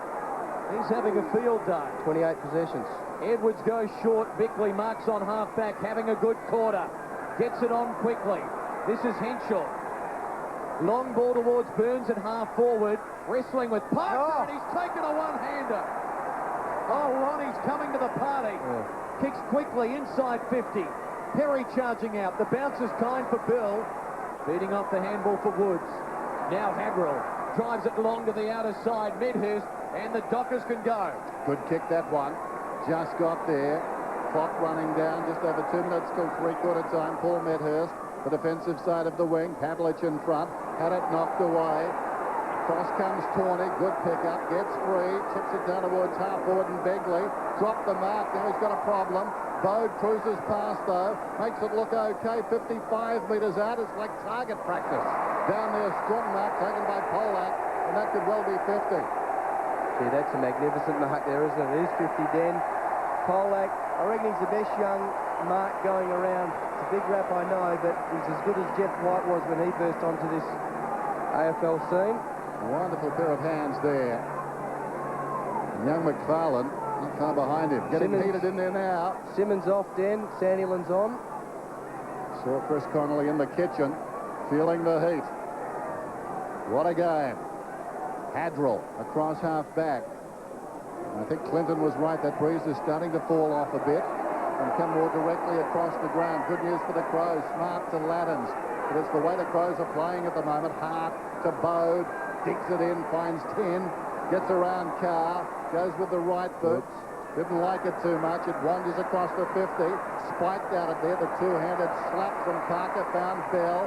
Shammer camped underneath it. Tawney flew, overcommitted. Now Shammer with half-forward exposed. Runs away, pushed as he kicked. Opportunity across half-back for Biglands. Trying to get him down was McManus. In charges Bassett. Broke one tackle. McManus got him low. Ball guard out of there. Free kick is paid. Advantage now. Sandilands got it across to Headland towards full forward. Expect the unexpected. Longmuir backs out of one. Threw it on the boot. Smothered off the boot by Laddams. And the dangerous pass. No, it hasn't. Out of bounds on the full. Bell will take the kick. 45 seconds remaining in the term. Does it get more exciting than that? It may hear Medhurst flying. Held through for a rush behind. Gee, Peter Bell's work rate this quarter has been unbelievable. We know we expect it of him every week, but he has worked tirelessly this quarter. Mopped up beautifully in defence to help out his back half, but then he's run forward to just get on the end of that free kick then. Has 9 possessions for the quarter, Peter Bell. 39 seconds remaining. The Dockers, having kicked 8 goals in the second term, remain goalless here in the third. Rashudo to a contest. Dockers with numbers and quality there. Pavlich. Kick and a half out. Needs to find an option here. Goes wide. Effective. Walker still too far out. Drifting it short. Misses the target in Cook. Opens the door for the Crows. Boda's caught.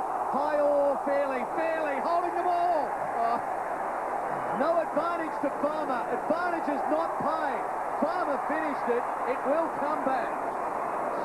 That and if Watts could kill Farmer. Bode took the tackler on, didn't he? But it looked a little high. He can't believe it. Now the time clock stopped at 15 seconds. Headland, if he catches a peek at the scoreboard, will be aware of that. Now it will run. Dockers without a goal for the entire 28 minutes of the turn, but with the siren looming, can Des Headland deliver? On its way. Close. Missing to the right-hand side, and that will be the scoreline at three-quarter time. How about that? Could have been a kick for a place in the finals, who knows? Mark Rashudo has seen it all before. Not flustered. 11-11, 10-9. The final half hour to savour, one senses. There's the siren on the kick. Three-quarter time, and like a good team, as we expected, the Adelaide Crows have come storming back. 4 goals to none in that term. And at three-quarter time, they're up by 8 points. It's Adelaide, 11-11. the Fremantle Dockers at 10-9.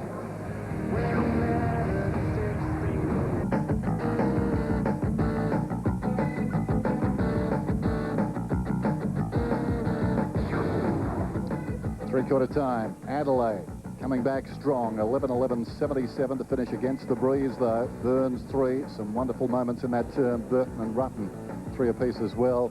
And for Fremantle, Carr didn't add in that quarter to his half-time tally of 3. Farmer likewise, he's got 3. Longmuir, again, had some chances up forward and didn't quite do as much as the Dockers would have liked.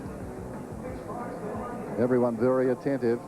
There's the man who had the kick right on the siren. After that tackle, Headland waiting for Bode, bulldogged him down, and really that was the last act of the third term, and on reflection probably a good tackle. Yeah, good decision. I thought it was a little bit high, but clearly not. No. Took the game on, Bode, took the tackler on, and if you do that and you get pinged, the tackler should be rewarded. This one of the Dockers' biggest quarters in club history coming up.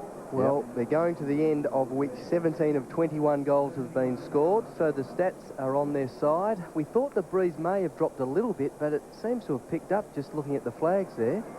But very interesting. It's all going to come down to the clearances. Simmons has been pretty good, but Matthew Clark and Biglands have had their moments as well, haven't they? Yes, and certainly not as strong as when the game started. Carriers, a parting word to Brett Burton. Well, 6 games and a quarter left for the Dockers. 3 wins will guarantee a spot in the finals. And for the Crows, of course, they're thinking top 2. And the advantages, they will glean from that. The pressure almost palpable. Mark Reddings is down on the boundary with Adelaide assistant coach Peter Curran. Yes, Peter, you got yourself back into the game against the breeze. It's a huge ask. Yeah, look, it's obviously a challenge, but one we're looking forward to. Just 4 goals kicking to the right of screen, so any change of strategy? No, look, it's just important for us to be able to use the ball well. I think a couple of times there in the third quarter, we probably could have used it better when we had time and space, so that's the challenge for us. Thanks, Peter. Okay, Mike. So, we're set to go. Big crowd too.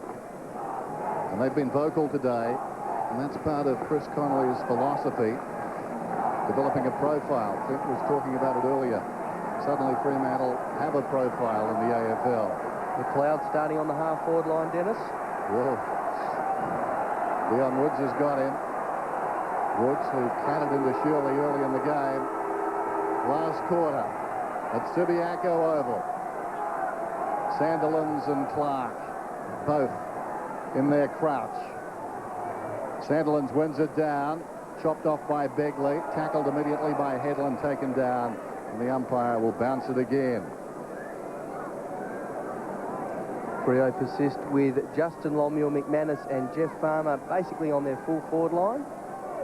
McLeod is just to the right of this pack now. He's pushed up the ground. Walker knocks it only as far as Rashudo. Kicks to half forward. That push again. He does it well, McFarlane. Gets it away. No. It's a free. Finally, after several pushes, he had reason to think, well, I'm getting away with this. That's where it gets confusing. Perry's got the football, and what a start it would be for the Crows if they can get the early goal. As we heard, McLeod started across half forward. He would appear to be the logical hero. Will there be an unexpected hero? Maybe Perry on the strength of that leg, long down to full forward. Burton juggled the mark, not paid, tied up by Parker. Umpire wants it again, 5 metres out. Disciplined play from the Adelaide team then, just allowing Burton and Rutten being one out on their opponent so they didn't get numbers down deep. Clark over his shoulder. Cook, quick hands, Bill. They cleared the danger zone. A one-on-one, Rashudo and Carr. Creative. Boundary line, a pretty good result in the end, given the game mark Rashudo's had. Let's check on that breeze downstairs, Mark. Is it still as strong as it was earlier this afternoon? Well, quickly, the flags would suggest that it is a very healthy breeze to which the Dockers are kicking with, but really at ground level, I think the Crows should be able to get enough distance to at least attack the 50-metre area with some confidence. They enter the 50 with that hurried Mark Bickley kick. But the Dockers back there in numbers. Now, to try and set something up. Their deficit is 8 points. Woods being patient. Walker presents himself short. Woods goes longer towards Sandilands and Polak. Important ball to be won, and Rashudo, as he's done all afternoon, feeding Hart, long to McLeod. Good fist by Woods. And a bounce might ensue 35 metres out from the Adelaide goal. That is a vote of confidence in Dion Woods, is it not? That's what he's done all year, Chris Connolly, Dennis. Backed his young backline in. Crows dangerous here. Clark slapping it forward near the boundary line. No runners, and Peter Bell is happy to see it over for a throw-in. Sandilands have got a big job. Another young player thrust into the limelight here. He's in the ruck, of course, with Clark. Clark's been pretty good at these boundary throw-ins.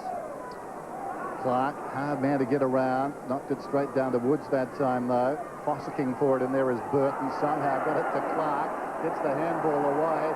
Smart release from 45 from the outside of the boot. It wanders down towards the behind post and fisted across the line. It'll be thrown in again. Both coaches rolling the dice. Clark concedes front spot this time, trying to flick it down behind Bickley. Klein tries to get away, fell to ground, dropped the ball. Well, you can see what Clark was thinking. He gave the inexperienced Sandilands front spot, thinking I'll flick it down behind. It almost came off. There's Walker in the shadows, opposite back pocket, plays on. Goes for distance up towards the wing, and a good grab is taken out there. Hazelby falling to the ground. Possession number 25 coming up for Hazelby. No score yet in the final term. He targets Medhurst. First grab, not the second. Good recovery. The slap, though, missed Pavlich. Opens the door for Begley. Tawney, and the Adelaide Crows are running.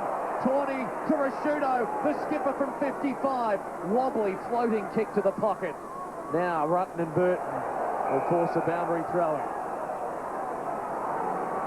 Mark Rashudo casting a glance elsewhere. On the run from 50, you were just about ready to ink it in the footy record. 32 possessions. 8 points, Crows lead. Clark in front. McLeod lurking, ominous, dangerous, potent, devastating.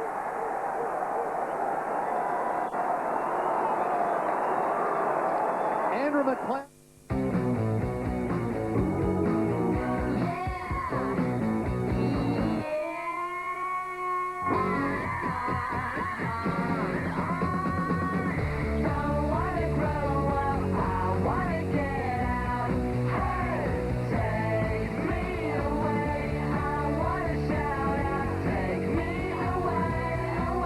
The new Commodore.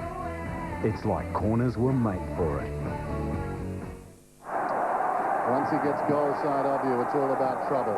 Smart, capital T. Smart's loose in defence for the Crows, and Roger Hayden for Fremantle.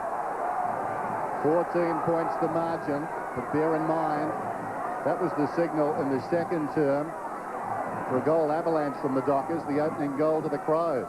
Can they do it again? Can they find something down deep? In goes Clark, rolled off his shoulder, taken by Rashudo, lost it. Cook in desperate trouble, taken down. Who wants it most? Cook is getting the free kick. Inside the centre square.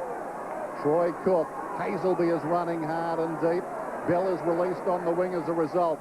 Good running off the ball by Hazelby. He carted Bell's man away from him. Bell, as a result, has got the footy. Goes down towards the pocket. McManus couldn't get there. It bounces out of bounds.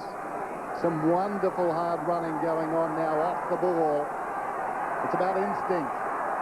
It's about want. Boundary thrown in the pocket. Longmuir comes across to do the ruck work. Dockers haven't kicked a goal since the 23-minute mark of the second term. Can they conjure up something here? Edwards clears the danger zone for the Crows, gains 30 metres, forces another throw-in. Yeah, that was interesting. Sandilands and Justin Longmuir were trying to orchestrate something there, but it was good team play from McGregor. He realised that and blocked Sandilands' run at the footy. Clark and Sandilands again. Oh, Clark, that is beautiful. Down to Hart, off to Rashudo, to Andrew McLeod. The guns, the cream rising to the top here. The delivery to Perry was perfect. He works hard, Perry. Their forwards have got some room to lead to. Perry, will he reward the lead of Rutten? He'll take it on the bounce. The handball stolen away by Hayden. And now the Dockers are on the rebound, and they've got some loose men. Matthew Carr is one of them. He could go all the way. He's kicked 3 goals today. The Dockers need something. Will Matthew Carr deliver? No, he won't. He hooks the kick. It was set up. He'd love to have it back. Yeah, he's been pretty good, fought back well. Just slipped in behind Nigel Smart. Smart is a loose defender. He just can't afford to have anyone behind him that is free. It was like a buffet, wasn't it? So many to choose from. Players everywhere for the Dockers on the rebound. He went alone, which was fair enough. Missed the goal. There's Tawney in the back pocket. Bigland's back on the ground. Rutten is off. Does that mean Clark has gone forward? Not sure. We'll check that in a moment. Kick to the wing meantime. Sandilands going back. Perry coming forward. Knocked it to his own advantage. Pops against the boundary line. Kicks it high towards half forward. Rashudo. Wonderful mark by Cook. Launched himself from behind. Rashudo looking for a free. No chance there because the mark was taken. Hadrill gets it away to Hayden. Has a bounce. He's away through the centre square. Probing kick. Simmons just on the ground. He's a long kick. He will kick from 55. Pavlich offers short. Ignored. Should go for home, but isn't it amazing what can happen when someone like Roger Hayden puts the ball under his arm and attacks the forward half from deep in defence. Just things open up in front of him. Troy Simmons. The margin at 13. It'll take his best effort. From 55, sets it up on the breeze. Good-looking kick. I think it's okay. This joint is rocking. When did you last stop and think about your home insurance? Does yours compare with Amy? Don't just renew your current policy. Compare it with Amy's great deals first. Lucky you're with Amy. Hey, what do you got there? It's a Subway sweet onion chicken teriyaki. What are you, off the diet? Garrett's off his diet. I'm not off the diet. It's a new low-fat taste from Subway. Introducing new fresh-made Subway selects like a delicious sweet onion chicken teriyaki and a red wine vinaigrette club. Simmons' goal ending a 45-minute goal-scoring drought for the Dockers, and it's game alive again. Adams is tied up, and the presence of mind and patience to feed it out for Begley. They get the free advantage play on. The target, Perry. Getting back, Hadrill couldn't mark. Ronnie Burns again. Had a wonderful afternoon. Look at the creative flair there as he finds Henschel to the hot spot near the top of the square. Carr takes it. Sidesteps Biglands. Wants to bring it back to the near side for Parker, and it's okay. Had to come back because McLeod was out there by himself on the outer side. Parker's handball was battered down, but Hayden was there to swoop quickly and feed Woods. Has Bell alongside. As Hazelby leading for him out wide, goes to him. Hazelby takes the mark. Now the important ones. McFarlane is pleading for it at centre-half back. He goes to him and he marks. Patient Dockers here Walker. now. Pavlich with Walker on the wing. And he can go. Lead on from Longmuir. Great stuff, Fremantle. Gary Ayres can't believe it. And Longmuir will set his sights on making it a one-point game. And all generated from a Paul Hazelby nice kick into McFarlane. It was a risky kick if he didn't get it right. Right on his distance here, Longmuir. For his third. 1 point the difference.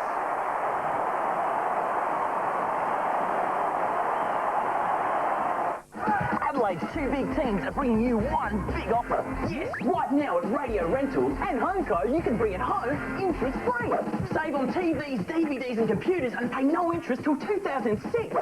Save on dining settings, lounges and recliners and pay no interest until 2006. Save on washers and fridges and pay no interest till 2006.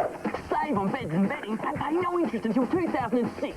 But only at Radio Rentals and HomeCo. Now that's twice as big. Just get the feeling the finesse is almost gone. They're standing toe-to-toe now and they're trading punches. What a finish. What a game it's been. Adelaide by a point. Simmons opposed to Clark. Both of them tired. Both found something. Ladders to McLeod. Immediately attracted a crowd. Good smother on Walker. Spills across to Simmons and he's going nowhere. It was good tight footy, a couple of smothers and great tackling technique in there from both sides. You see the tension, wanting to get involved, but what can they do? Pavlich full-chested, charges through, kicks to the pocket, McManus. He's marked 35 metres out. This is position A for a right-footer with this crossing breeze. You just start it at the far post and let it work back. 5 metres, he reckons, has been taken from him there. Last 9 marks to Fremantle. Well, he's just come inside about 5 metres anyway, Dennis, so he's corrected the umpire, he reckons. Good play if he can get away with it. And he comes. Like Rapunzel, he kicks from the 50 and he's missed to the near side. And the scores are level. Well, wouldn't another draw throw another curveball into the AFL's top up? Crows with some confusion on the bench as John Cock eventually makes his way back onto the ground. Oh, that's a risky one for McLeod. He's at his mercurial best to make it look okay. Penetrating kick to the middle. Perry overruns it. McFarlane was tackled. Got it to Pavlich. Now Cook. He'll drift it out wide. McManus too far out to have a shot this time. Well, it's hard enough out there without your teammates careering into you. Good vision, and Simmons takes the mark and will line it up from 45. Well, that's the best result imaginable after getting hit by a car. Skills have been good coming forward, though, haven't they, Fremantle? Just been clean and crisp. Nothing out of the ordinary, but when there's been a target to hit, they've made sure they've disposed of the footy correctly. Full of momentum right now, the Dockers. This to break the deadlock midway in the last term. Simmons for his second goal of the quarter. And the Dockers lead is a point only. One behind the result for Simmons. It's 12-12 to 12-11.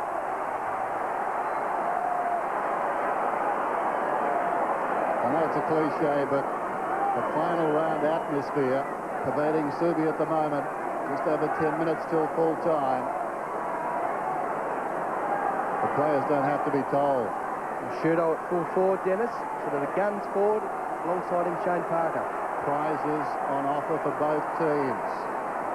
In the pocket, Adams. Running hard is Tawney. Edwards is short, McGregor is on. Well worked, he comes to McGregor, who stretches, slips. He's at right half back. Henschel is running hard, offering the lead. The youngster showed the confidence, and so too McGregor to go to him. Just forward of the 50 and 50 against Headland. On umpire McBurney. It's about now. Umpire should be seen and not heard. Shamaron, Medhurst off. Manned up everywhere, Dennis. Only one pair behind Henschel. Here he is then, on the wing. Goes down towards right half forward. Perry comes hard. Terrific mark. Totally committed he was. He's 55 metres out. Burton is moving towards the square. Smart! Well, how many seasons of experience was involved in that mark? Muscle memory as he went back. A little nudge. Then he found it. And now he'll kick it goal from 15 metres out. That was wonderful by Nigel Smart, who simply keeps getting better with age. A dasher. Here he comes. I think he's missed to the near side. Scores a level again.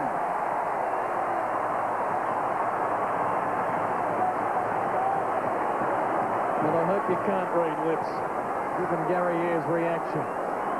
Robbie's had his troubles kicking the ball out from fullback today. Hasn't been all that fluent. That's the man. They've been happy to concede the short and wide one, the Crows, and it's on again with Carr. And the Crows do concede it. They've got time to man up everywhere. The further we travel into this afternoon, the greater weight of importance for every possession. Carr short for Bell. Like a chess piece, they move it just up to the 40, now to the defensive 50, and Walker Yeah, pretty patient. There's no real long target. Simmons is offering a lead now, but essentially they just wait for someone to pop up into open space, Fremantle, in this area. They'll go long now. 31,225 watching on. The kick to the wing and the Birdman flying now. Burton for Rashudo, covering plenty of territory.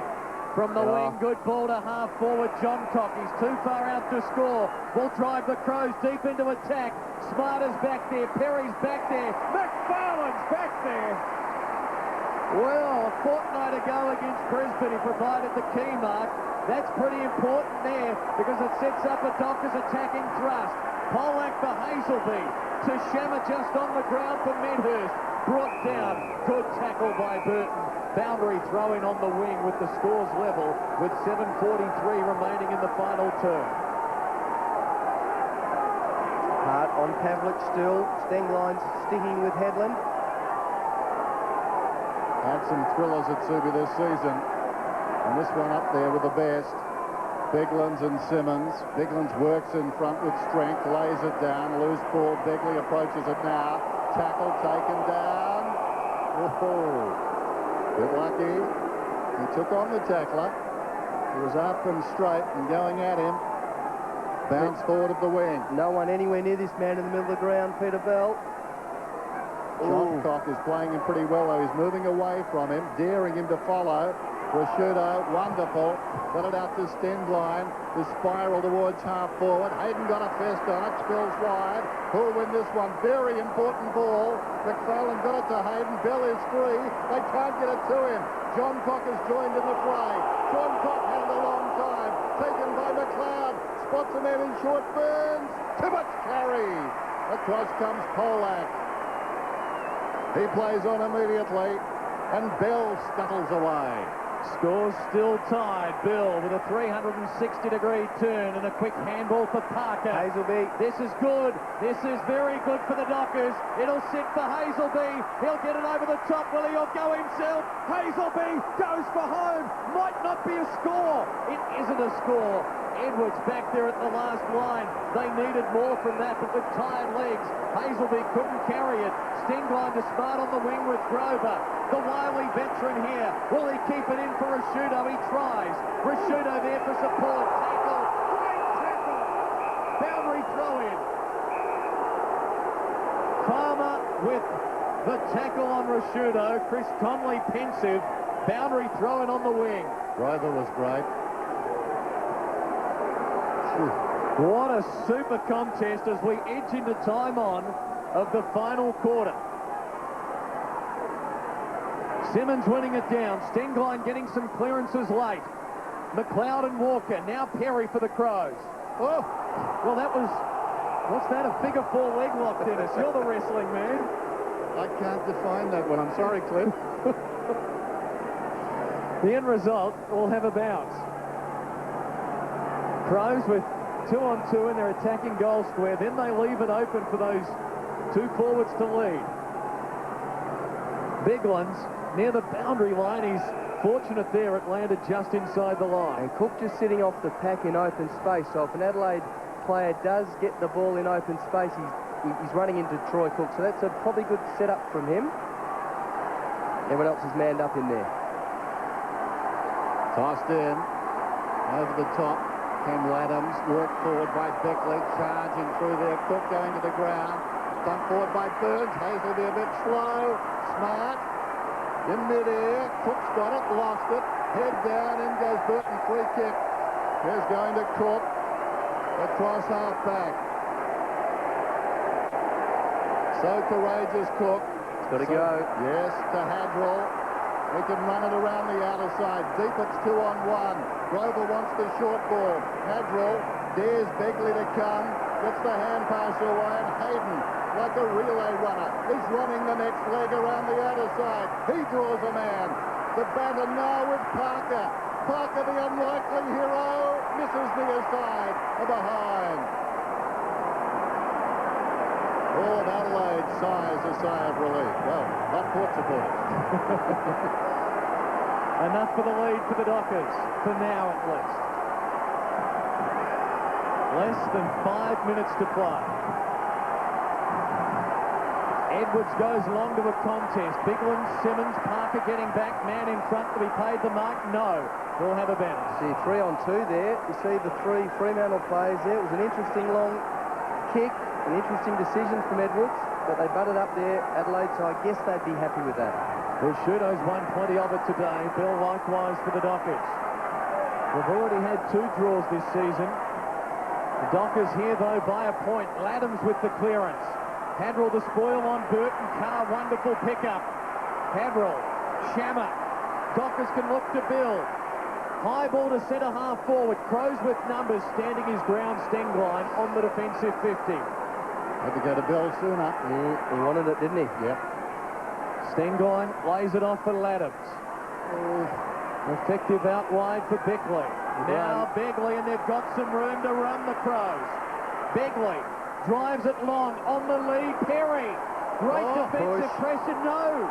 Poor defensive pressure. McFarlane's given away another free. He wants to be careful not to give away a 50. His reaction.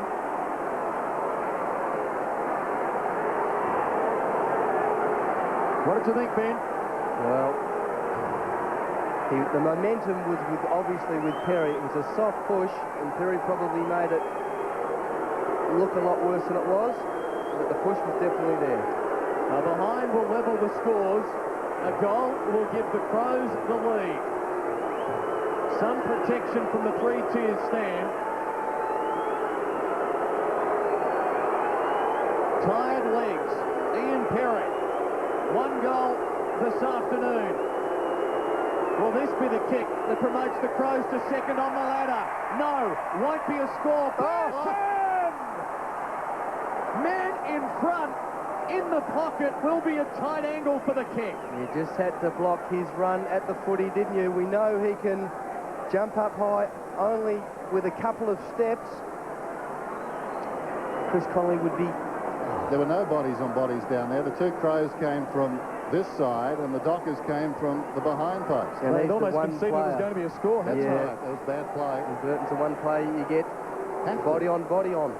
Burton has had a wonderful month of footy, entering today 111 touches in the last 4 weeks. He's continued today. He's kicked 3 goals so far. Tough kick. 2.5 minutes to play to give the Crows the lead. Tight angle. Close. Good enough. Adelaide in front.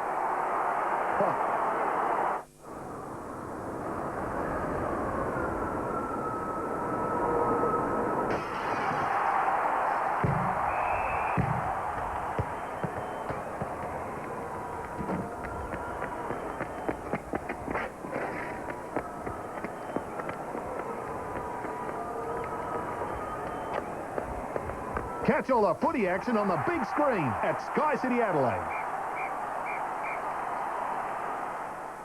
So no mistakes now. The players telling each other that. The Dockers have got to push on. To quote Sherbert philosophy, you missed a bet, I caught you out. How's that? Nobody wants to be humming that in 2.5 minutes' time. All about poise. It comes across to Bell. Bell drives the Dockers towards half forward. They lead in all directions to the ball. Chance for Pavlich. Taken front on. Gets the hand pass away to Coops. Can go short to Farmer. And Farmer's taken the mark. The Wizard. The finger tipper. Going down towards the pocket. Players of both sides almost running on empty now. And Farmer. So much responsibility under 2 minutes. He can come inboard quite easily. No Adelaide player anywhere near him. That is poor defence. He can come to his right. Yep. Open up the angle. Can just wheel around there. Can go 15 metres if he likes to his right. He's plotting, he's planning, he's throwing. Needs to do a bit of kicking. In he comes. Clock down to 1.5. He takes off. He kicks. And the plot is realised. He looks to the heavens. Coming up at 6, the latest on the industrial action that will cripple our bus services. This morning, the union met with Serco drivers and they've decided to hold a 24-hour strike on Monday week, joining action by Southlink. Also tonight, a South Australian man's been charged with murder after yesterday's fatal high-speed chase near Ballarat. British Prime Minister Tony Blair is under intense pressure to resign over the suicide of Dr. David Kelly. And a whale caught in shark nets off the Gold Coast has been freed. We'll see you soon. Dockers by a point. Listen to this crowd at Subiaco with just over a minute to play. We'll have a second bounce. The clock will keep on running. Great result for the Dockers. Chucked a couple back. Coops and Dion Woods are loose in defence for Adelaide. McGregor's realised that and trying to come up to be a forward. McLeod tied up by Hazelby. Shovels it out for Begley. High to centre half forward. Burton will fly. He's pushed out of it. No whistle. Hayden emerges. It's a good pickup. Kicks to the wing. Medhurst near the boundary line. Stop the clock with 50 seconds. 49 seconds to play. Well, that was a full brother to a push in the back. Chris Connolly can't put the phone down. The Dockers searching for their 10th win of the season. All but securing a finals place, you would think. Crows, a goal to get second on the ladder. Can they break it open? Yes, they will. Stenglein hacks it off the ground. Bell on a collision course. Oh, what a tackle by Bassett. Ball is held in. Now will he call for time off? Clock is running. Down to 30 seconds. Scott Jeffrey doesn't blow time off. Crows will have one final roll of the dice. Dockers by a point. Big one's winning it down. Bassett, Hazelby. The all-important clearance goes the Dockers' way. Tony will get there before Medhurst. Medhurst, great, no, illegal harassment. Adelaide have got 9 seconds. Time off hasn't been called. The Fremantle Dockers are going to win it by a point. Have a listen to this.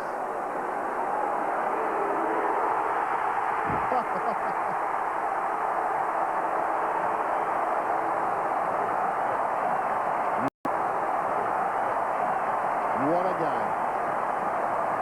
Believe it, folks, these Dockers are bound for September. Like an anchor's been lifted off their shoulders. Fremantle with a memorable 1-point win, as it was here 5 years ago when they beat the Crows for the first time ever. Adelaide missed a shot to take second spot on the table for now. 10 wins, 6 losses. The Fremantle Dockers are delighted. And what about the inspiration of Peter Bell? He took them on in midfield knowing that the result he wanted was a tackle to lock the ball in. He just took them on. Let's get down to Mark Reddings. Well, Peter Bell, in 2 words, pulsating game. It was a great game. Thanks everyone who came along and watched it. Adelaide were fantastic. We were a bit, I suppose we kicked the majority of our score in 1 quarter. But the guys really stuck at it too. I think Adelaide are a fantastic team also, obviously. That was really final-type pressure. To get there, that's a terrific dress rehearsal. It is. We want to play in the big games. I know a lot of people have been watching this game. They're not sure where we're at. I think we took a step forward today. What about the camaraderie amongst the guys, the fans that are here? I know you've had some brilliant wins this year. This must be right up there. I think this is right up there. It's a great feeling. Now I suppose we've got to make sure it's all for nothing, not all for nothing, and bounce back again next week. Well done, Peter. Inspirational. We talked about it coming in. Leadership. Both teams have got it in spades. Gary Ayres ruining the one that got away and maybe anxious just to have a look at a replay of a decision about 50 seconds out from the end there on their forward line. But still, a point either way, I guess, a fitting climax to this one. As Bell has another word, this time just amongst his players, not for public consumption. 13-13 to 13-12, joyous scenes from the Dockers. But Adelaide, so gallant today, undermanned. And I think despite the fact they lost, they sent a message to the rest of the league. Get some forwards down there, and gee, they'll be potent. And that's not to undersell young Rutten, who started so well. Jeff Farmer, Clinton made the point. Anchors off the collective backs of these Fremantle Dockers. No one falls into that category more than Jeff Farmer. 4 goals, a pressure goal. Some lax defence, probably one of the few blemishes in team discipline from Adelaide. Needed somebody to his right-hand side. Let's go down to Mark. Chris Connolly, we saw you in the coach's box. The anxiety, the tension, that was another wonderful victory. Yeah, I'm just finishing up for Minty, but look, really proud of the players. It's you know, such an important win for us in terms of the character building going forward, and our disposal skills help us, kind of hurt us at times, you know, in close skills. But you know, the guys will get better as they get stronger and more experienced, and spending time playing together. You're in deep trouble a couple of times, it appeared, in the second quarter, in the last quarter, but they dug very deep. Yeah, look, tremendous character showing, and we're under no illusion. You know, we beat Brisbane and Adelaide and had a fair few key guys out, but, you know, we really believe this group will stay together and continually improve, and, you know, hopefully it'll be exciting times at Fremantle. Pretty close to a finals-type atmosphere, because Adelaide were terrific. Yeah, no, they really, you know, they're a really experienced team, and, you know, you learn a lot from them, but as I said, there's some key guys out, and hopefully we get another opportunity against them, and hopefully we can continue to improve. Congratulations, Chris. Thank you. The taste, I bet, in Gary Ayres' mouth, not quite so good. Moments like these, huh? That's right.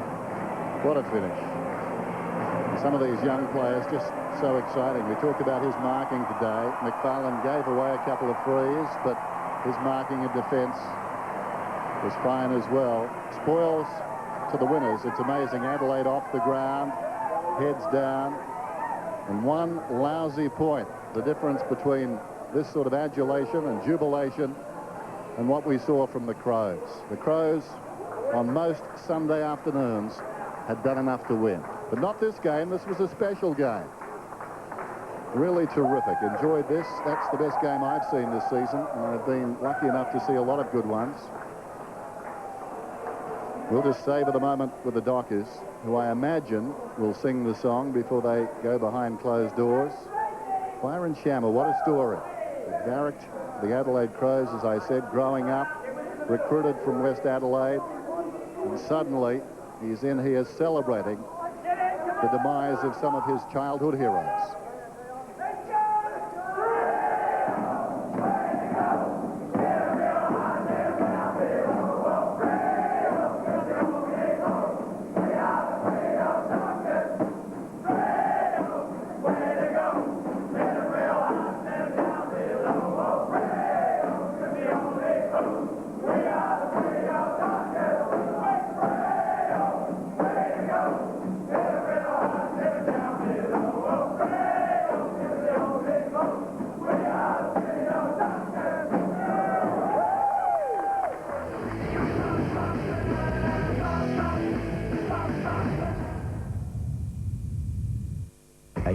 Tuesday, fast girls, fast lifestyles.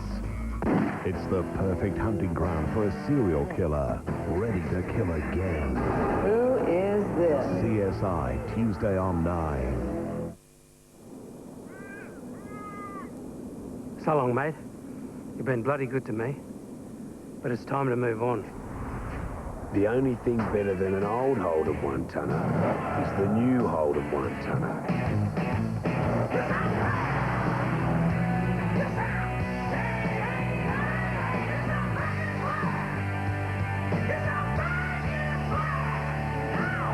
The Holden 1 tonner, it's back. Adelaide's 2 big teams are bringing you one big offer. Yes, right now at Radio Rentals and HomeCo, you can bring it home interest-free. Save on TVs, DVDs and computers and pay no interest till 2006. Save on dining settings, lounges and recliners and pay no interest until 2006. Save on washers and fridges and pay no interest till 2006. Save on beds and bedding and pay no interest until 2006. But only at Radio Rentals and at HomeCo. Now that's twice as big.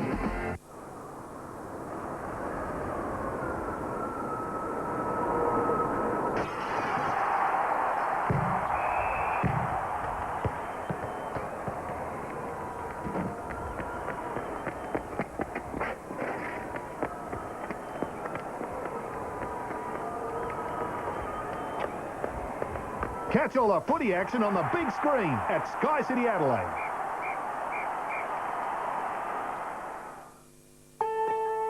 Woolworths, the fresh food people, know that lots of us have a sweet tooth. Try this rich chocolate cake with mocha hazelnut cream. Prepare and cook Cadbury Dairy Milk or Top Deck cake mix. Roast hazelnuts and remove the skins by rubbing them in a clean tea towel. Beat butter until pale and creamy. Then add icing sugar, cocoa, dissolved instant coffee and chopped nuts. spread the mocha cream over the base of the cake. Prepare the packet of icing sugar, adding butter and milk, then spread over the top. Decorate with melted chocolate. And here's some handy tips to melt chocolate. Place a heat-proof bowl over a saucepan of simmering water. When stirring melted chocolate, don't use a plastic or wooden spoon, as they may retain moisture, which may make the chocolate seize or become grainy and thick. Make sure the pieces are even when microwaving, and stir every 30 seconds.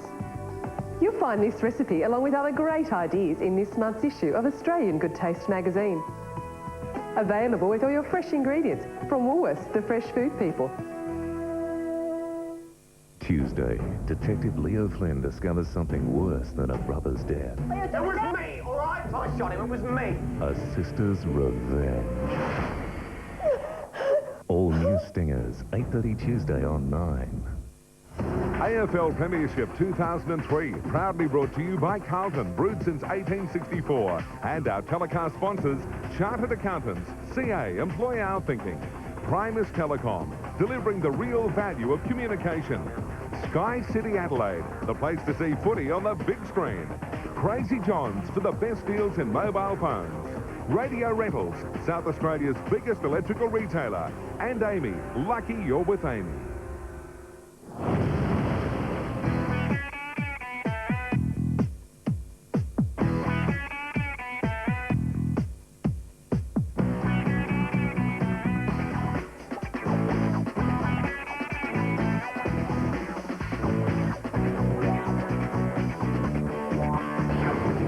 Everybody catching their breath. It was that sort of match this afternoon as Fremantle improved their record to 10-6. They get 4 points for winning by a point, 13-13-91 to 13-12-90. Just a thrilling final quarter. Checking the goal scorers, and certainly some players stepped up today. Jeff Farmer, one of them with 4. Carr, all in the first half.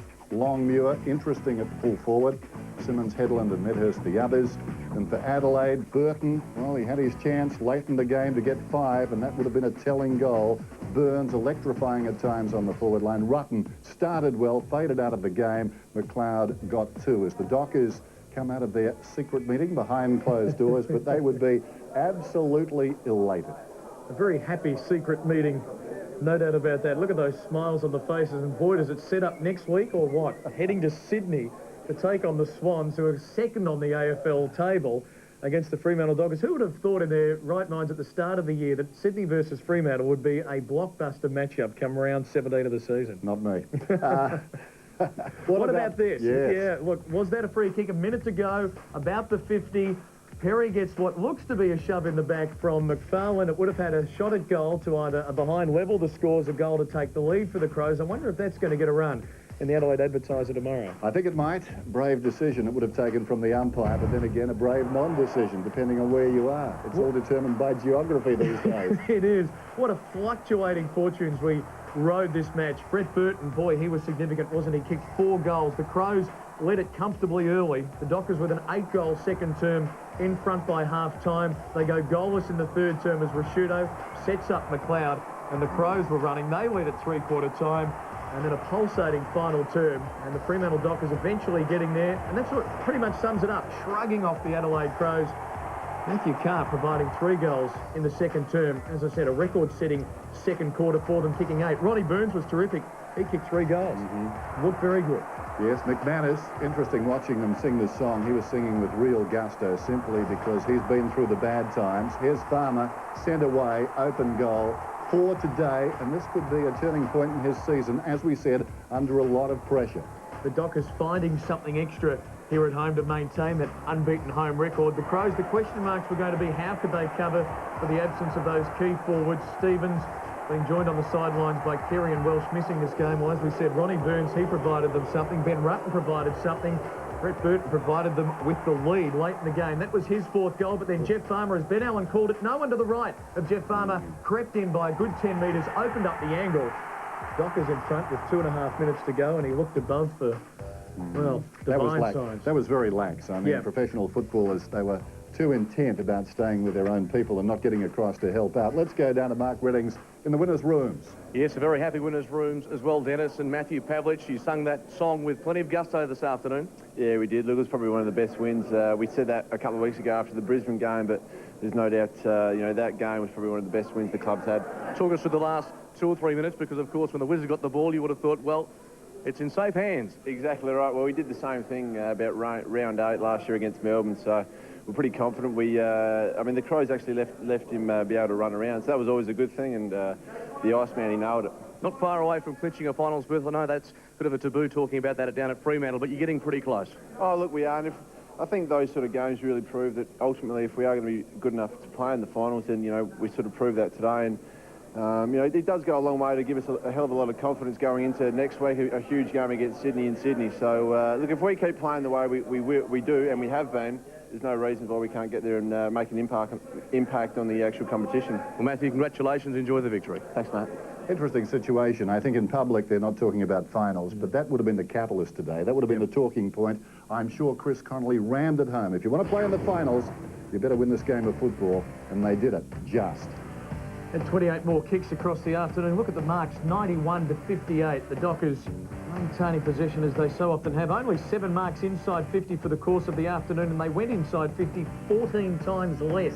Rarely do you see a team enter their attacking 50 by such a smaller total than their opposition like that, yet emerge with the points. And I think one of the reasons there, Clint, is that Adelaide is so direct, aren't they? Yeah. Out of the middle, long kick inside the 50 so often, whereas Fremantle get it down around half forward, chip it around sometimes. So maybe those figures just a little bit misleading, but as you say, on face value, they're hard to sort of extrapolate. The Fremantle Dockers have beaten 4 teams in the top 8 now this season. They've already beaten the Swans, beat the Kangaroos, beat Brisbane a fortnight ago in Adelaide. The next 3 matches, well, 2 of those, and they're in the final. Sydney at the SCG next week. The Swans coming off the big win against Carlton. Adelaide will try to rebound. They have got a couple of games at Amy Stadium, St Kilda and Sydney, in the next 2 weeks, but the Crows missing out on a chance to take second spot on the AFL table, and this will be the one that got away. Absolutely. Round 17, it just rolls on. It keeps getting bigger. That's the responsibility that comes with winning football matches. West Coast trying to rebound against the Hawks, who were terrific yesterday. Got up off the canvas on Saturday. Melbourne, how would you know which one will turn up? Against the Bombers, who were terrific last night. Today's result bad for both Hawthorn and Essendon. Yes, the next one we can't mention, secret men's business, because, yes, people will see a replay of both those teams around the country. Pressing on to more Saturday games. On Saturday night, the Western Bulldogs against the Tigers. The Tigers lamentable on Friday night. Brisbane with some injury woes against the might of Port Adelaide. What a terrific game that should be at the Gabba. And then on Sunday, we touched on it. Sydney against Freo at the SCG. Adelaide have got the Saints. That's a ticklish game at Amy Stadium. And Collingwood and Carlton, well, it doesn't have the magic of some bygone seasons, but 2 of the biggest names in the competition. And Collingwood are starting to roll. So just repeating, Fremantle win this game. Just a terrific game of football. They win by a point. They improve their record to 10-6. And that's the record of the Adelaide Crows. Thanks for joining us. This has been another presentation from Nine's Wide World of Sports.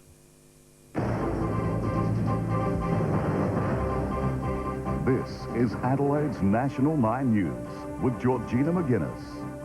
Commuter chaos as bus drivers step up strike action. Saving the River Murray while you're about to start paying up. And a thriller in the West as the Crows do battle with the Dockers.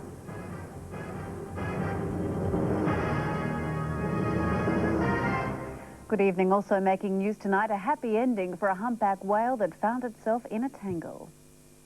But first tonight, Adelaide's bus crisis has taken a dramatic turn for the worse. Hundreds of Serco drivers have decided to join their Southlink colleagues in a new wave of industrial action.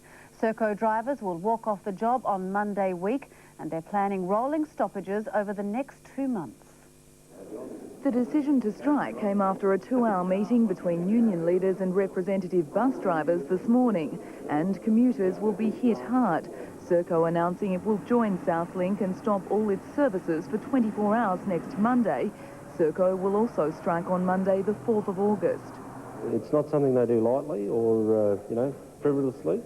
They're absolutely committed to winning. Southlink drivers have already committed to industrial action this Friday, affecting services in the outer south.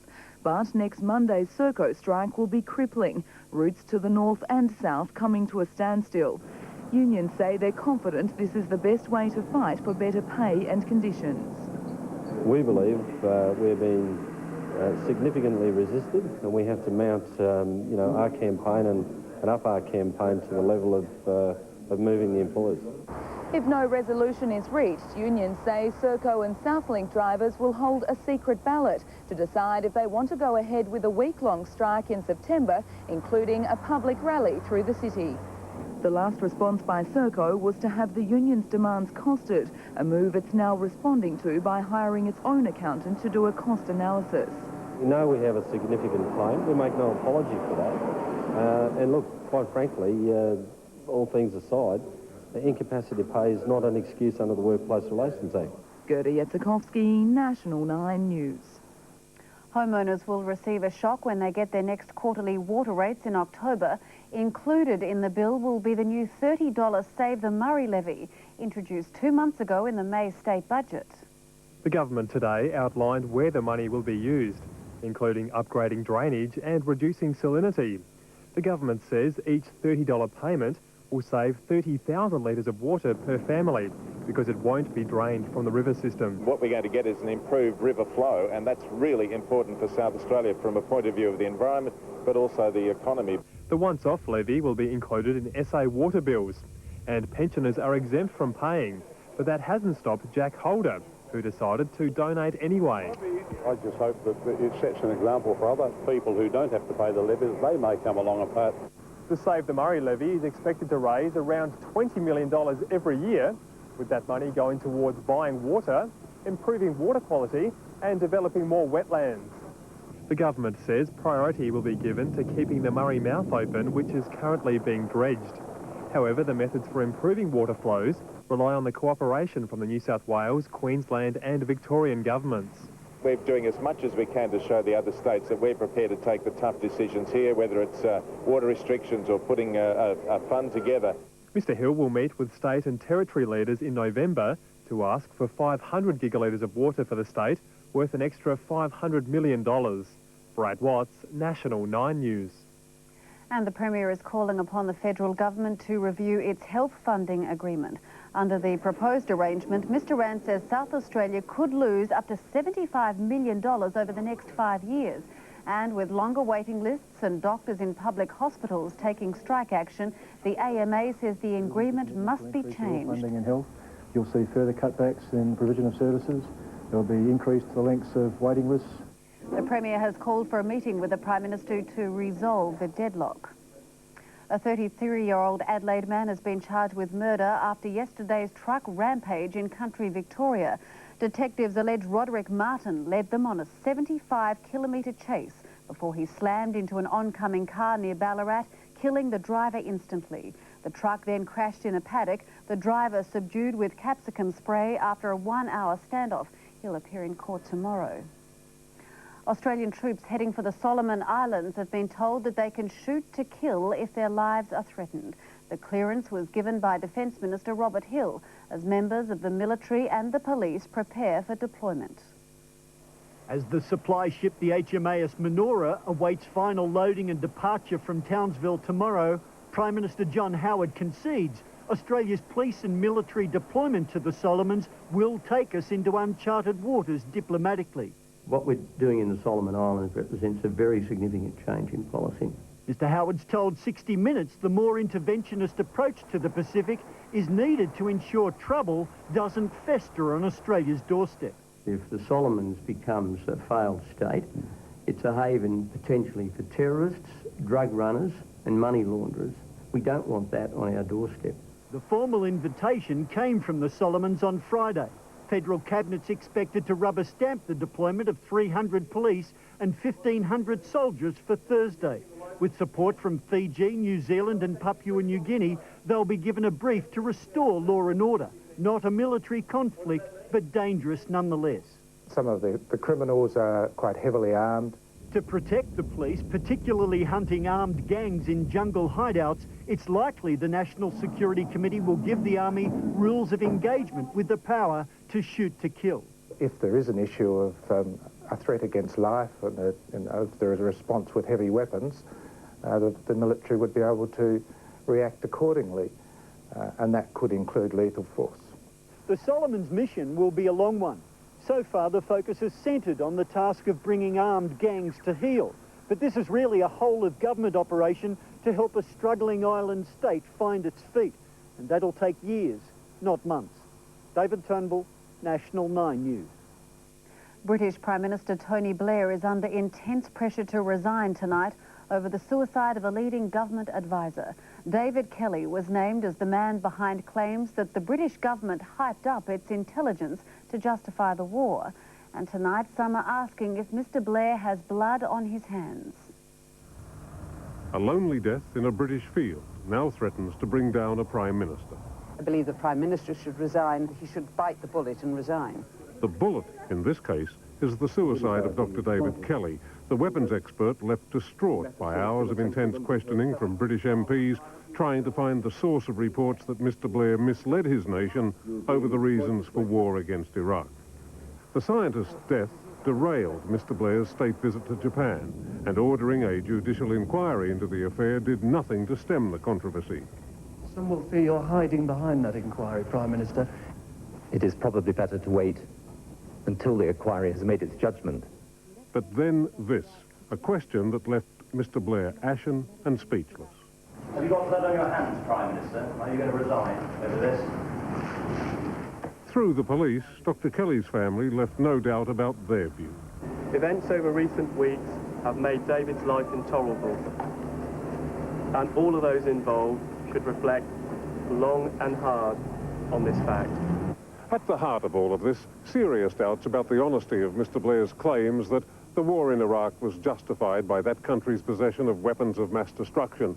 It's a controversy that's being watched just as closely in Canberra as it is in London. Peter Harvey, National 9 News. Wildlife experts are again calling for shark nets to be removed from the nation's beaches after a humpback whale became trapped off the Gold Coast. Rescuers spent 3 hours trying to free the distressed animal, which had become completely entangled in nets at Surfers Paradise. The entanglements are becoming a yearly occurrence as whales migrate north. Fortunately, this time the whale escaped unharmed and continued its journey to warmer waters. In the news after the break, a lucky escape for drivers on a busy US highway. And the stars turn out in force to celebrate Nelson Mandela's birthday.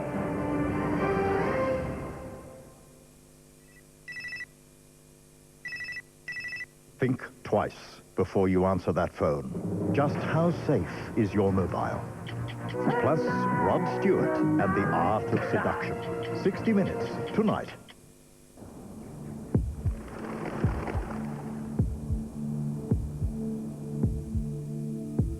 Sir William Lyons, founder of Jaguar, once said, "The car is the closest thing we will ever create to something that is alive."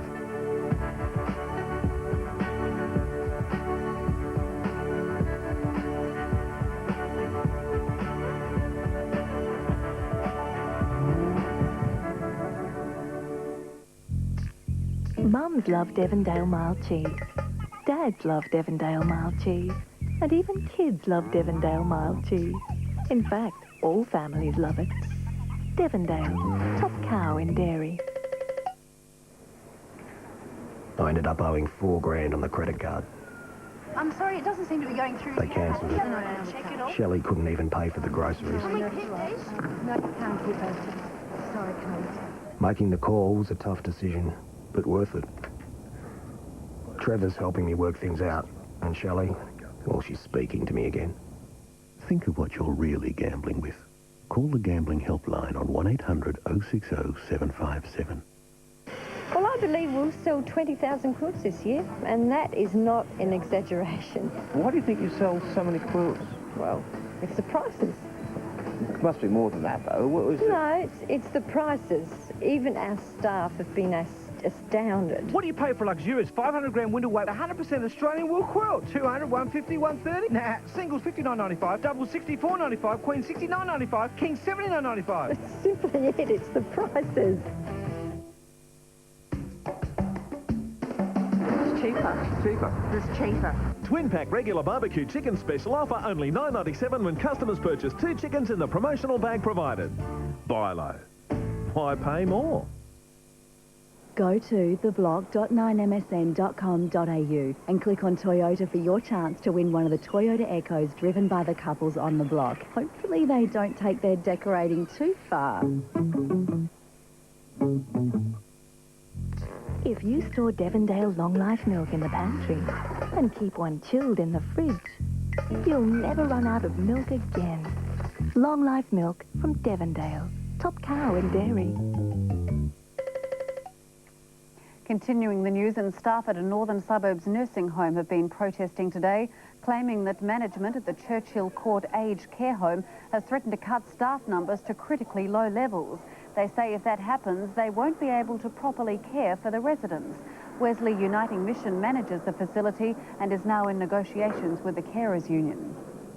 To overseas news now, and a surprise on a highway for 2 drivers in America after a biplane came crashing down on their cars. Incredibly, the 2 people in the plane survived. They were taken to hospital with minor injuries. The motorists weren't hurt at all, and the cause of the plane crash is still unknown. Well, he may be a little frailer these days, but Nelson Mandela has shown that he can still party with the best of them. The anti-apartheid crusader was the guest of honour at a banquet marking his 85th birthday, joined by some of the world's biggest names in politics and show business. Like a Hollywood premiere, the carpet was red, the guests A-list, the mood jubilant. But there was one arrival aided by a walking stick that outshone them all. Political leaders past and present joined entertainment icons, even royalty, for a birthday bash Mandela style. A huge gala banquet to celebrate one man's incredible journey that's lasted 85 years. Happy birthday, Madiba. Happy birthday to you. You have taught us, in short, that every day can be a birth day, the birth of new possibilities. It was a double celebration, Mandela also marking his 5th wedding anniversary to third wife Gracia. Thank you for making him glow like a teenager. The banquet topped off a host of events to mark Mandela's milestone, but even by night's end, there was still plenty of energy to burn. 1, 2, 3, 1. On the dance floor, formalities were lost, the guest of honour joining his famous friends and kicking up his heels. Nina Stevens, National 9 News. Borrowed a couple of your moves. Kim there? Kim there is what? How was that last 5 minutes at CB Echo? That was amazing, wasn't it? Adelaide were robbed. Yeah, I'm with you, Kim. I may be biased. Hello, everyone. After the break, the Crows pipped in Perth by the narrowest of margins. And Australia tames the Tigers in the top end. In prison for murdering a husband who is still alive. She has one reason left to live.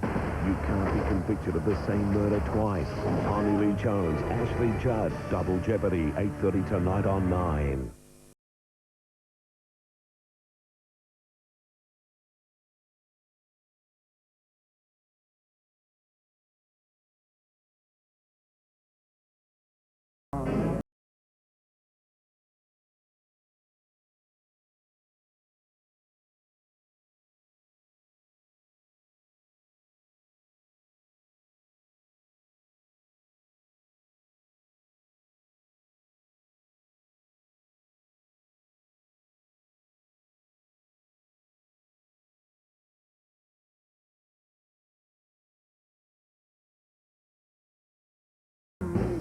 Ditch the chauffeur.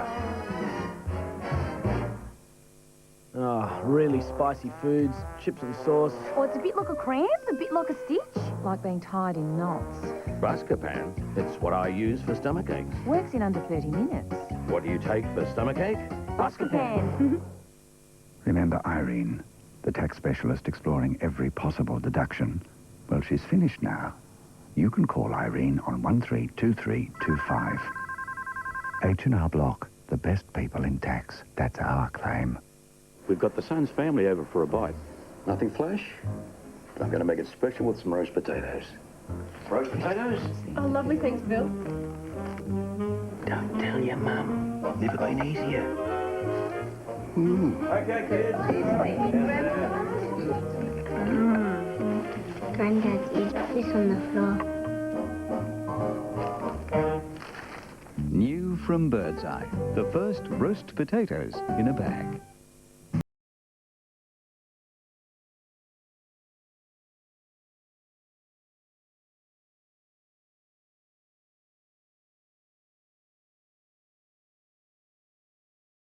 Going live. It's the one that leaves the others in the shade. Mazda 323 Shades. With a powerful 1.8-litre engine, new 15-inch alloy wheels, a cool sports interior with CD, air, twin airbags and remote central locking. Mazda 323 Shades. At a shade under 20 grand, you'd better be quick.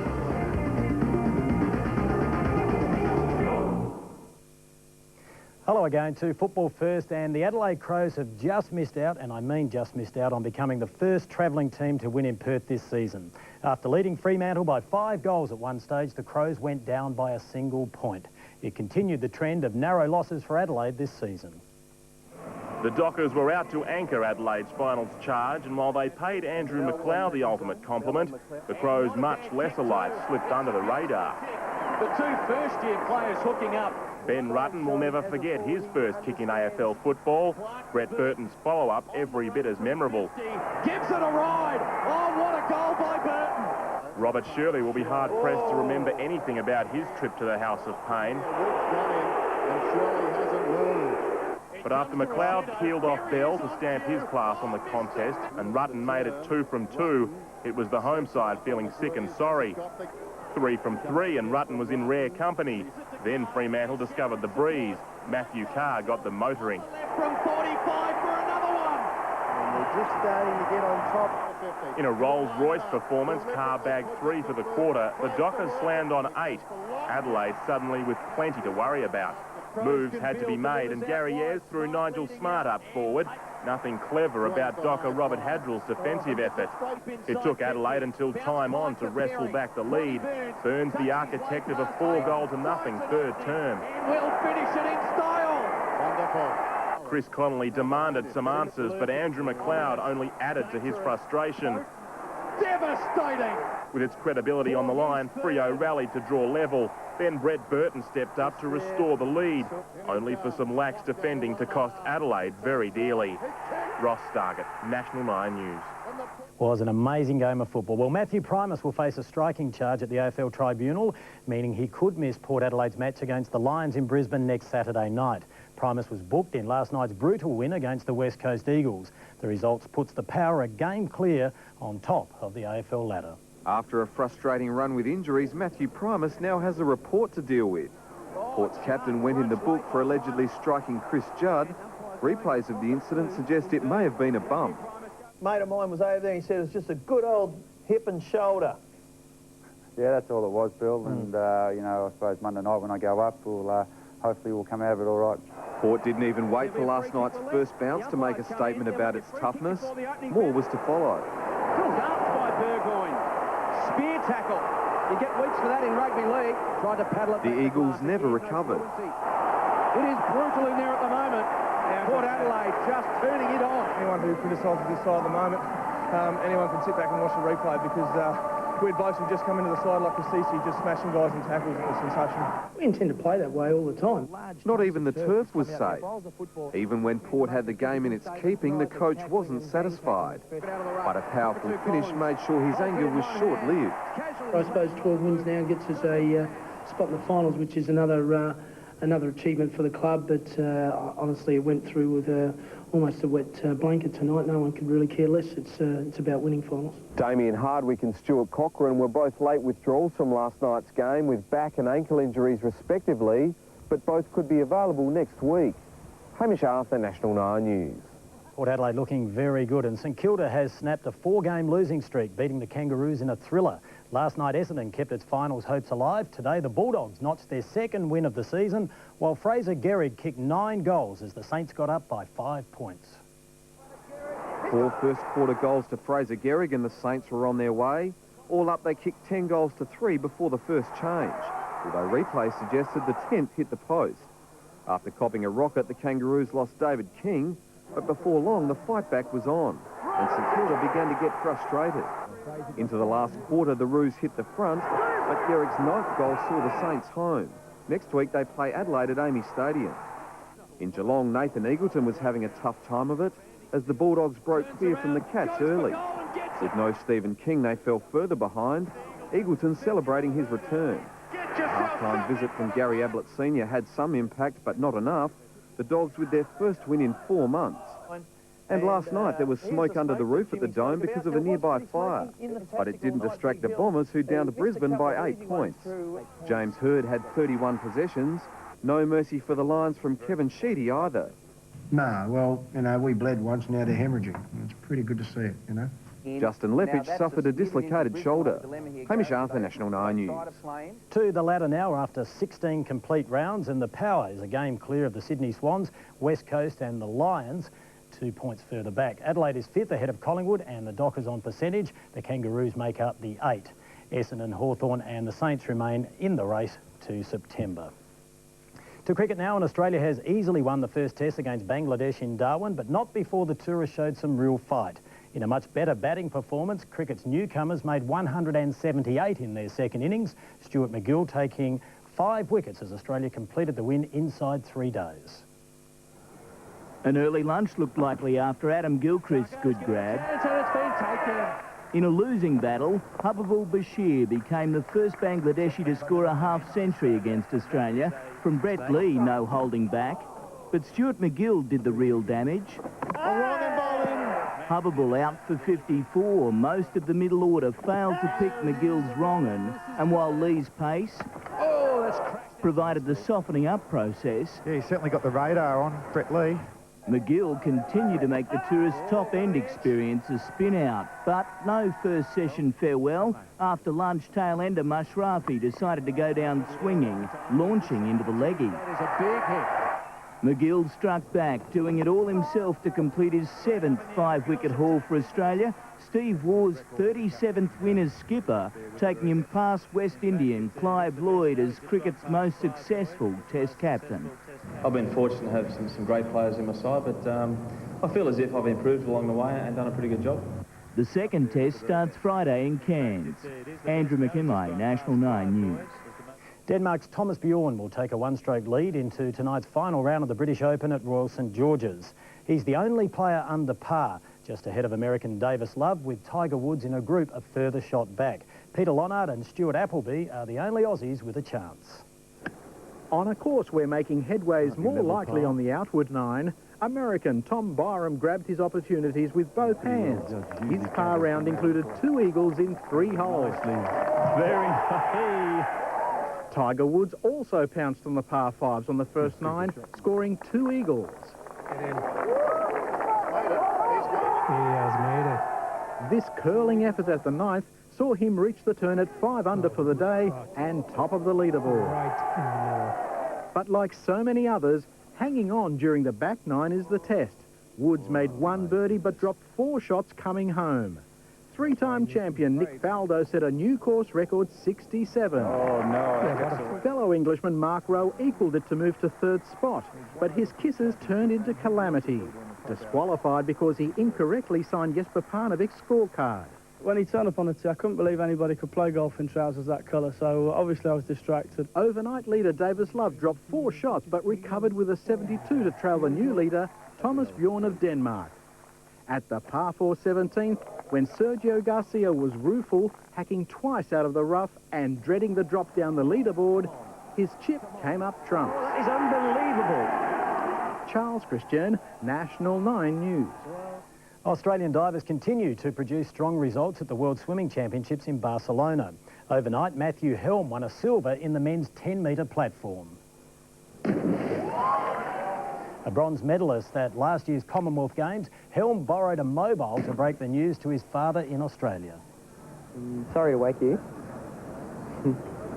No, that's fine, he says. It was good news anyway. Defending champions Australia will meet arch-rival New Zealand in the final of the World Netball Championships.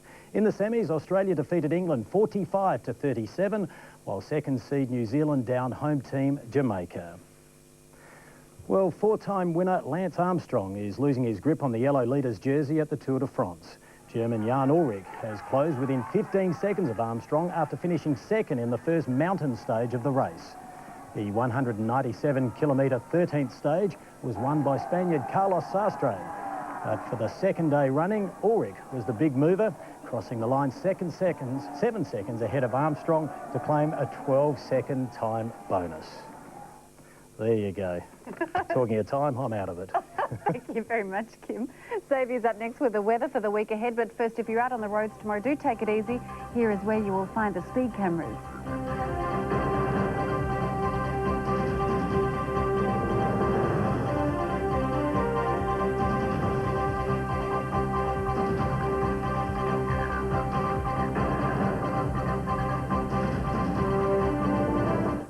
On a current affair, why Kareen spending her entire divorce settlement? It's an investment. On the ultimate facelift. I've never done anything for myself. Will she be happy? And the squatter who owns 67 homes. Nissan presents a current affair. Get ready, it's happening in every department of every Woolworths store. It's our famous Red Spot sale. 250-gram Nescafe Blend 43 or Espresso coffee, now $6.98. Save from $1.54. 200-gram Arnott's Tim Tam or Mint Slice biscuits, $1.78. Save 60 cents. 700-gram Buttercup Wonder White bread, 2 for $4. Save $2.16. So rush in for Red Spot specials, only at Woolworths.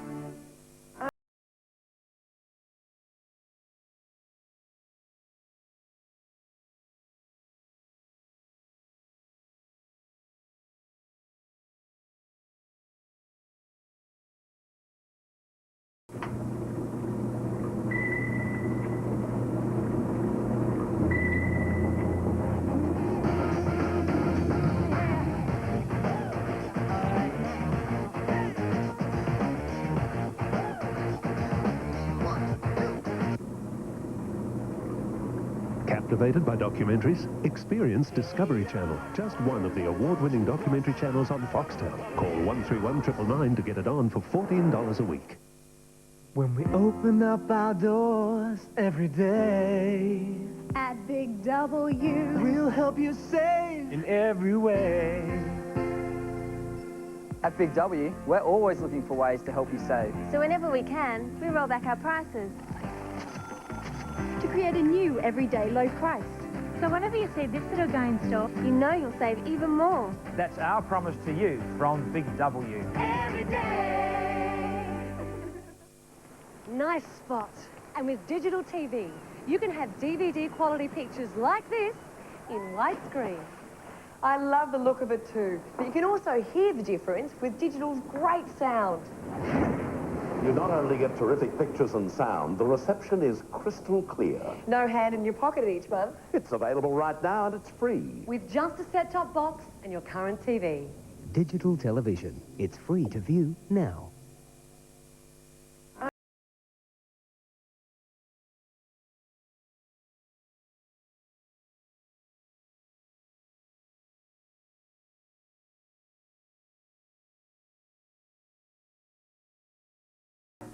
Coming up, our couples deliver the most impressive renovation so far. This is my favourite room. Sensational. Wow. The Block, next on 9.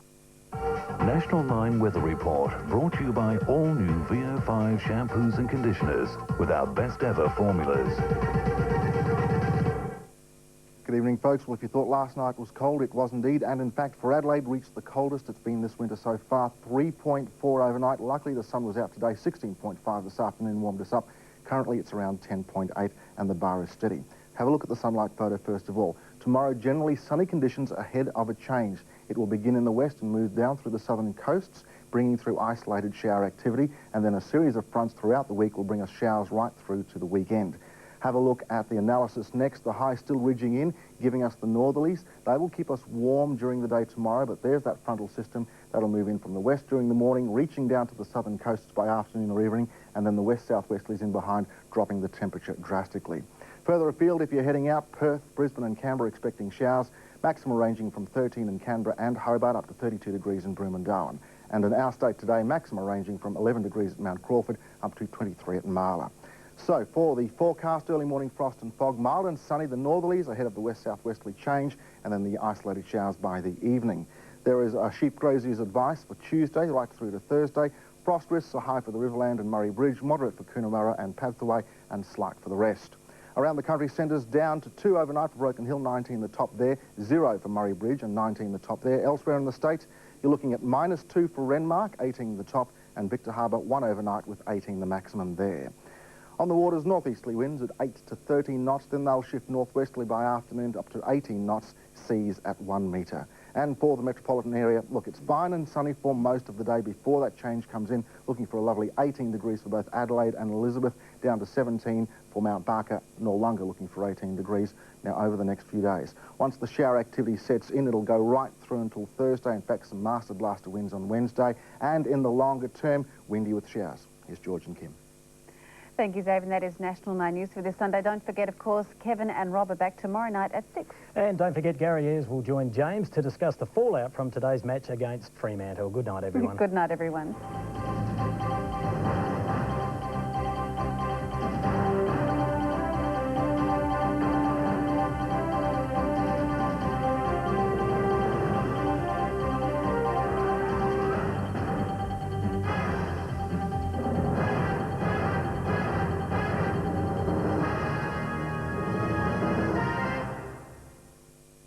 Australia's Anthony LaPaglia and Poppy Montgomery from the mind behind CSI, the Emotion Charge series premiere.